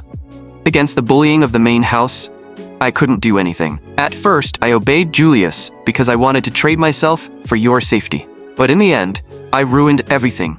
And once again, you were the one who saved me." Aster looked at her seriously. "Alphen, you're much stronger than you think. You've saved me many times too. During that swordsmanship test, my magic was about to go out of control. It was your voice that brought me back. And this time, when my magic ran wild again, you risked your life to wake me up. So you see, Alphen, you've already saved me more times than you realize. That's why I want to ask you to join my team. Let's fight the main house together." Alphen froze slightly. "Fight the main house together? Does that mean you're already preparing to make your move?" Aster nodded. "If you join us, we'll have a much better chance against the main house." Alphen looked at him and sighed softly. "Aster, you really are extraordinary. Ever since you were little, you've had a maturity far beyond your years. Sometimes it feels like you're more like my older brother. But there's something I've always wondered. Why do you hate the main house so much? I was bullied by the main house children since I was young, so it makes sense for me to hate them. But with you, it feels different." Hearing that, Aster quietly looked at his sister. He hadn't expected her to pick up on that so easily. Alphen continued gently. "I don't know the real reason, but you're my little brother, so I'll stand by your side. Let me stay with you from now on." Aster smiled. "Now that's the confident sister I know. Welcome back, my dear sister." After that, Aster gathered the new recruits. "I have something to announce. This is my sister, Alphen. From now on, she'll be joining us. She's a third-year upperclassman, so all of you need to show her respect." But after hearing that, no one responded. Everyone simply stood there in a daze, unable to snap out of it. Smites was the first to recover, and immediately said, "Even when your face was hidden behind that mask, I could tell you were incredibly beautiful. I'm Aster's closest friend. My name is Smites." Aster's expression darkened at once. "Smites, what do you think you're doing? That's my sister. Who gave you permission to flirt with her?" The people around them immediately began whispering. "Is our leader a total siscon? Good thing we didn't make a move." While everyone was laughing and teasing, Alphen suddenly noticed someone nearby. She looked surprised. "I never expected you to join Aster's team too, Gurion." Gurion answered awkwardly. "Aster saved me, so I figured I should at least repay that debt." Alphen looked at him calmly. "Are you really here to repay Aster, or did your mother send you to spy on us rebels? Either way, it doesn't really matter. As long as we're inside this academy, almost everything we do is visible to them. If Gurion really was sent to monitor us, then it means she doesn't plan to move against us right away. For now, Helen should be busy dealing with Julius. Alfin turned to Aster. So they probably won't target us directly for a while, but knowing you, I doubt you'll just sit here and wait. Aster nodded. Of course not. I'm done holding back, and I'm not going to wait around for them to strike. I've already prepared a countermeasure. Then, what exactly are we supposed to do? Aunt Helen holds an extremely high position in the academy. Almost no one dares to go against her. Even the academy principal can't really do much about her. Aster said calmly, that part is simple. We just need to find someone with even more power backing us. Smites paused. Backing us? What exactly do you mean? Aster replied, Helen only has her current position because she's relying on Roderick's influence. So all we need is someone whose status is higher than Roderick's. Everyone was stunned. Roderick is the head of House Elnheim and a noble duke of the Empire. Where are we supposed to find someone above him? Smites' expression suddenly changed. Wait, you don't mean? Aster nodded. Exactly, the person you're thinking of. Everything Roderick has, his title, his rank, his authority, comes from the king. So I'm going to stop hiding the power of the 7 wings and use it to earn the king's protection. Even Roderick has to lower his head before the king. And over the years, Roderick has grown more and more brazen. The king has already become wary of him. What I need to do is grow quickly under the king's protection and become a pawn the king can use to keep Roderick in check. Once the secret of the 7 wings is fully revealed, Roderick should be furious enough to lose his mind.